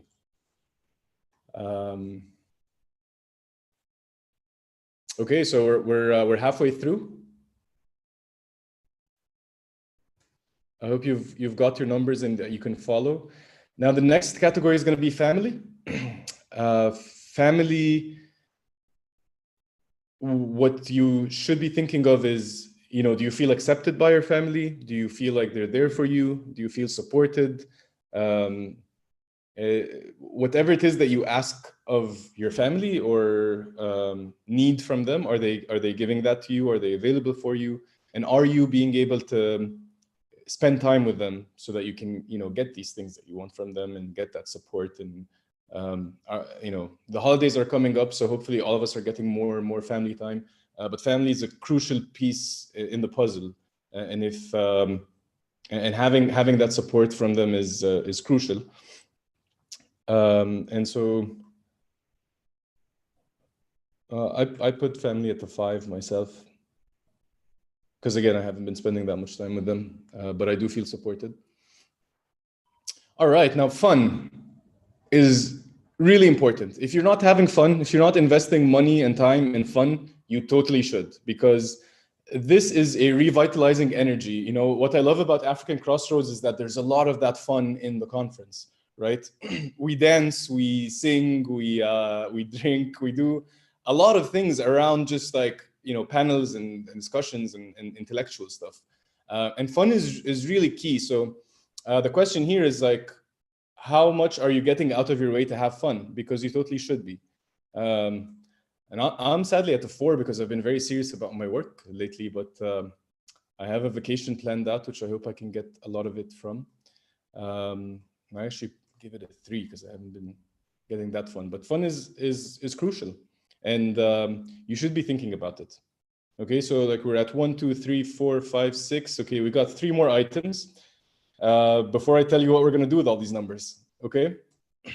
So personal growth. The image here is very telling. Think of yourself as a plant. You need sun, you need water, you need air, and you start budding. And it's not a straight path, right? Some days are going to be better than others. You could be happy in your career. You could be happy in with your paycheck. You could be happy in your, like, you know, big position or whatever. But if you don't feel like you're growing, something is always going to be missing. And so when you think of your job, when you think of your life, do you, when you reflect back on last year, do you feel like you've expanded in terms of skills, in terms of knowledge, in terms of network, or not? And again, like your level of satisfaction from 1 to 10 here. And I'll put a 9 because this has been a tremendous year of growth for me. So you can see my radar chart is already starting to take shape. And this will be really helpful in the exercise that we're going to do. And now for the next one, you're going to have to click add so that you can add another one.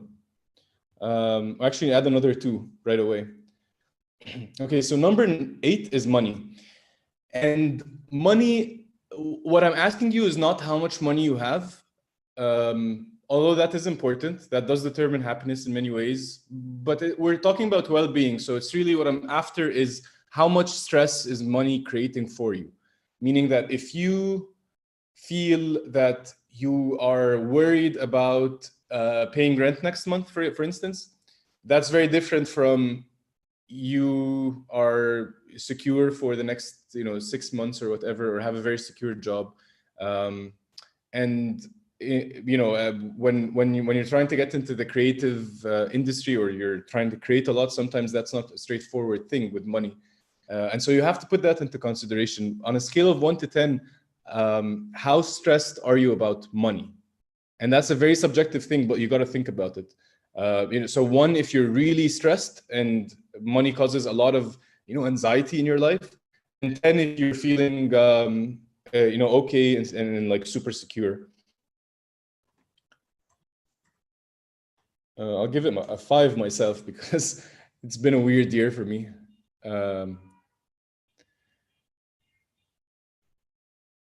And then the last thing is significant other. So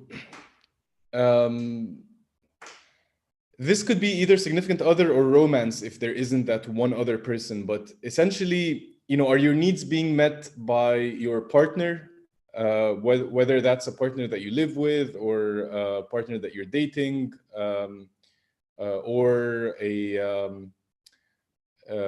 or if it's even like a fling that you had. But we all have these needs to be like seen and recognized fully and wholly by at least one other person.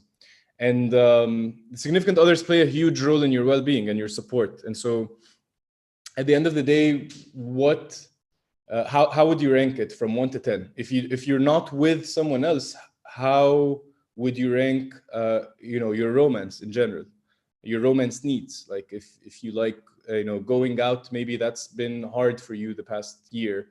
And if you like meeting a lot of new people, maybe that's not been very feasible. If you like going out or being taken out on a romantic date, maybe that's not been like something that's there. On the other hand, if you like, getting cozy and staying in with someone or something like that, it's maybe your needs are being met. So, based on what you like, on a range of 1 to 10, how would you rank your significant other? Also in terms of like how understood you feel by them and such. And so I'm gonna put significant other, put it at 9, because I've been very lucky to have the support of my partner this year, and it's been kind of crucial with all this. Okay, so there you see my radar chart, and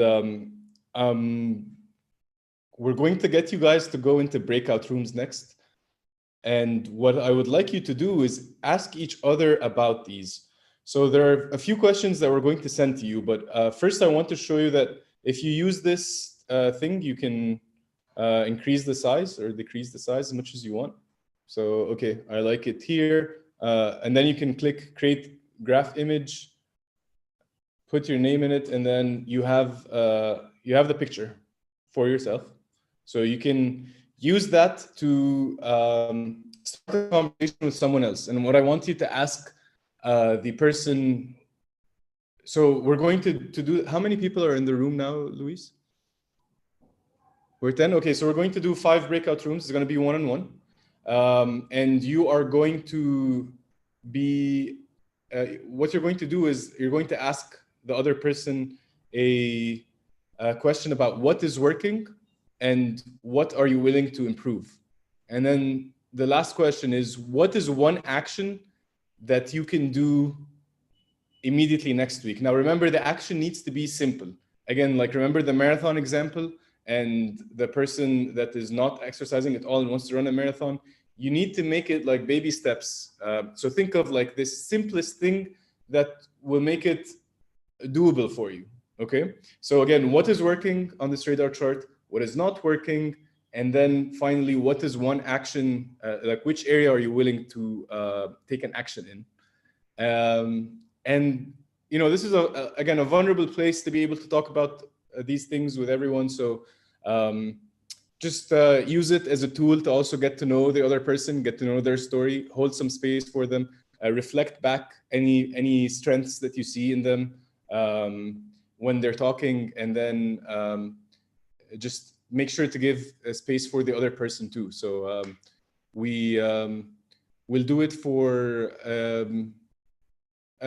we can do 10 minutes, 5 minutes and 5 minutes, and we'll come back here to wrap up. Does that sound good? Does anyone have any questions, or does anyone? I'd actually love some feedback too. If anyone would like to tell me, did you find this helpful? Are you? I see someone's raising their hand. I'm happy to answer any questions before we get into the breakouts.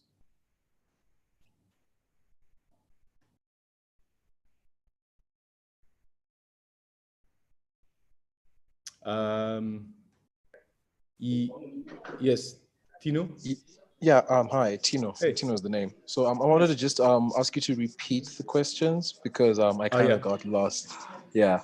Yes, the questions are, and we're going to send those in the breakout rooms, but the questions are, which areas are working for you? Which areas need improvement? And what is one action that you can do about some of the areas that you're going to improve in like next week? So one action that you can hold each other accountable for. All right, cool. But anyways, in terms of feedback, yeah, definitely this is a great tool. I've used it to some extent before, but I think the last time I did a radar chart, it didn't have as many nodes on it. So I think this gives a better picture, of where I'm going and how things are going. So I really appreciate it. Cool, yeah, and remember, it's thanks for the feedback, and this is just a tool, like you say it. So hopefully it will create like even deeper conversations in the breakout rooms. Yeah, thanks. Thank you, Tino. Okay, any other questions before you step in? All right, I think we're ready to break then.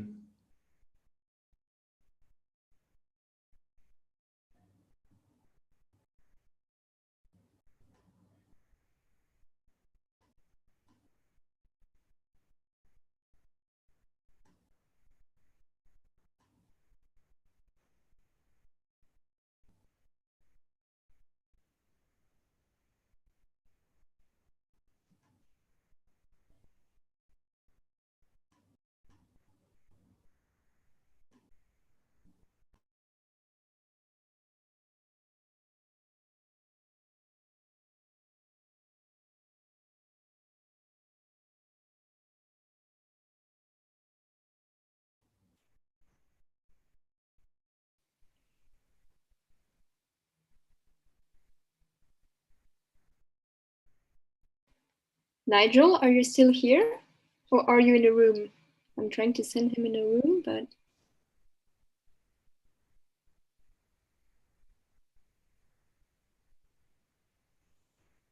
Nigel, can you hear us?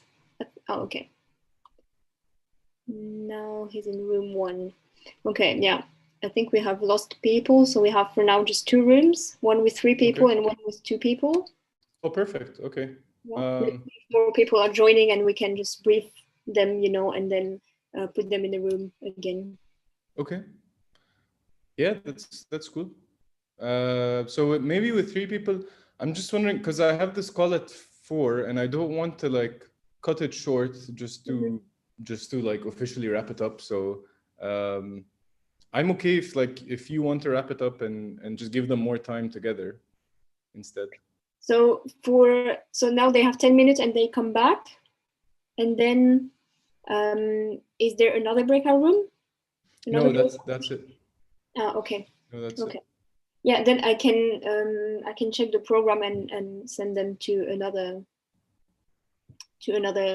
session or to the main room. Okay. Or to ask them if they want more time to discuss. Yeah. Okay. And I just have to start the other call, but I can. But actually, I need my Zoom. I need my Zoom account. Okay, let me just think for a second, see how I can maneuver this. Yeah. I also think that we are live, so maybe but it's okay.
Hey, Luis, I'd actually love it if I can go into the breakout rooms for the next 5 minutes at least, because I will have to. Yeah. I'll have to log off, and then yeah, you can tell them where to go next. Yeah, I will send you to the one with 2 people now. Okay.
You guys.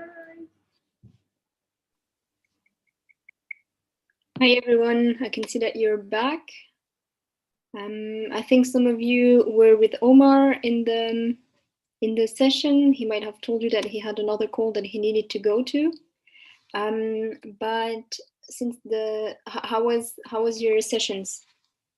How did you feel? How did it go? Well, from my side, we had a good session. We were able to talk, and then we were able to exchange ideas and share our experiences. And Umar himself was, at least he pumped in our discussion, and I think he was able to approve. And one thing we discovered is that when it comes to working under stress, that one thing that is important is keeping notes. I've taken what we call to-do lists, maybe keeping a diary of what you intend to do for a day, and then as you are doing it, you are taking it so that as others comes in, you add to it, so that you don't sleep over it and it doesn't constitute stress. From personal experience as a researcher, I discovered that so many things, so many demands are coming. Yes, participating students, you are developing a manuscript, you are helping others to review, you are reviewing for journals. So you have to put all those lists down. And in that, you'll be able to know when to say no to some works that will add to you. I'm so weak in that area that I don't know how to say no to that kind of a thing, because I see myself as somebody who wants to assist others. So, but in the past 2 weeks, because of the load of work, I have to say no to some journals.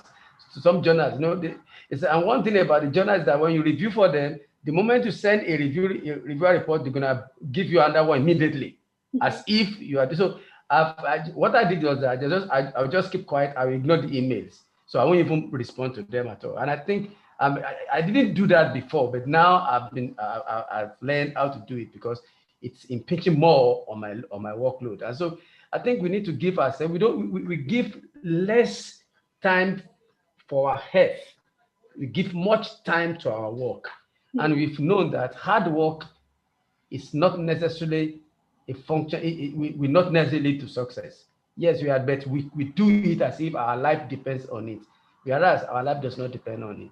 There's a need for us to seek out a balance in what we are doing and then our health. We need to avoid burnout most of the time. Exactly. Many I think people you're are right. falling to depression and all the rest because of burnout. Yeah, thank you.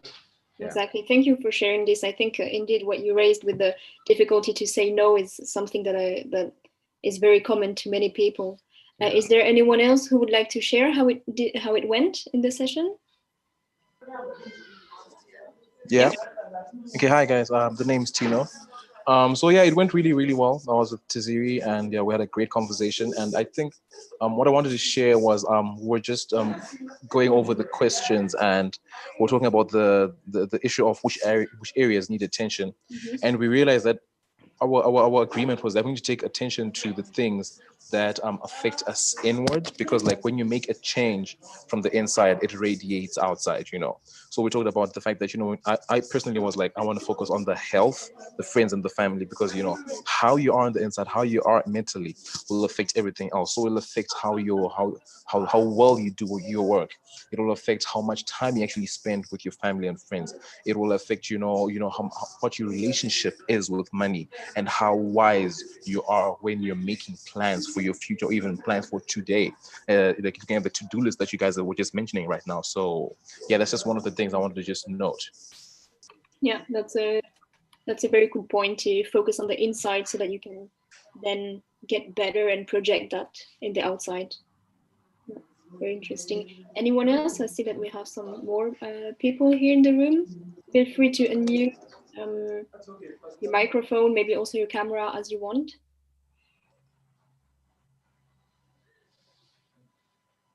And if you don't feel like talking, that's also okay.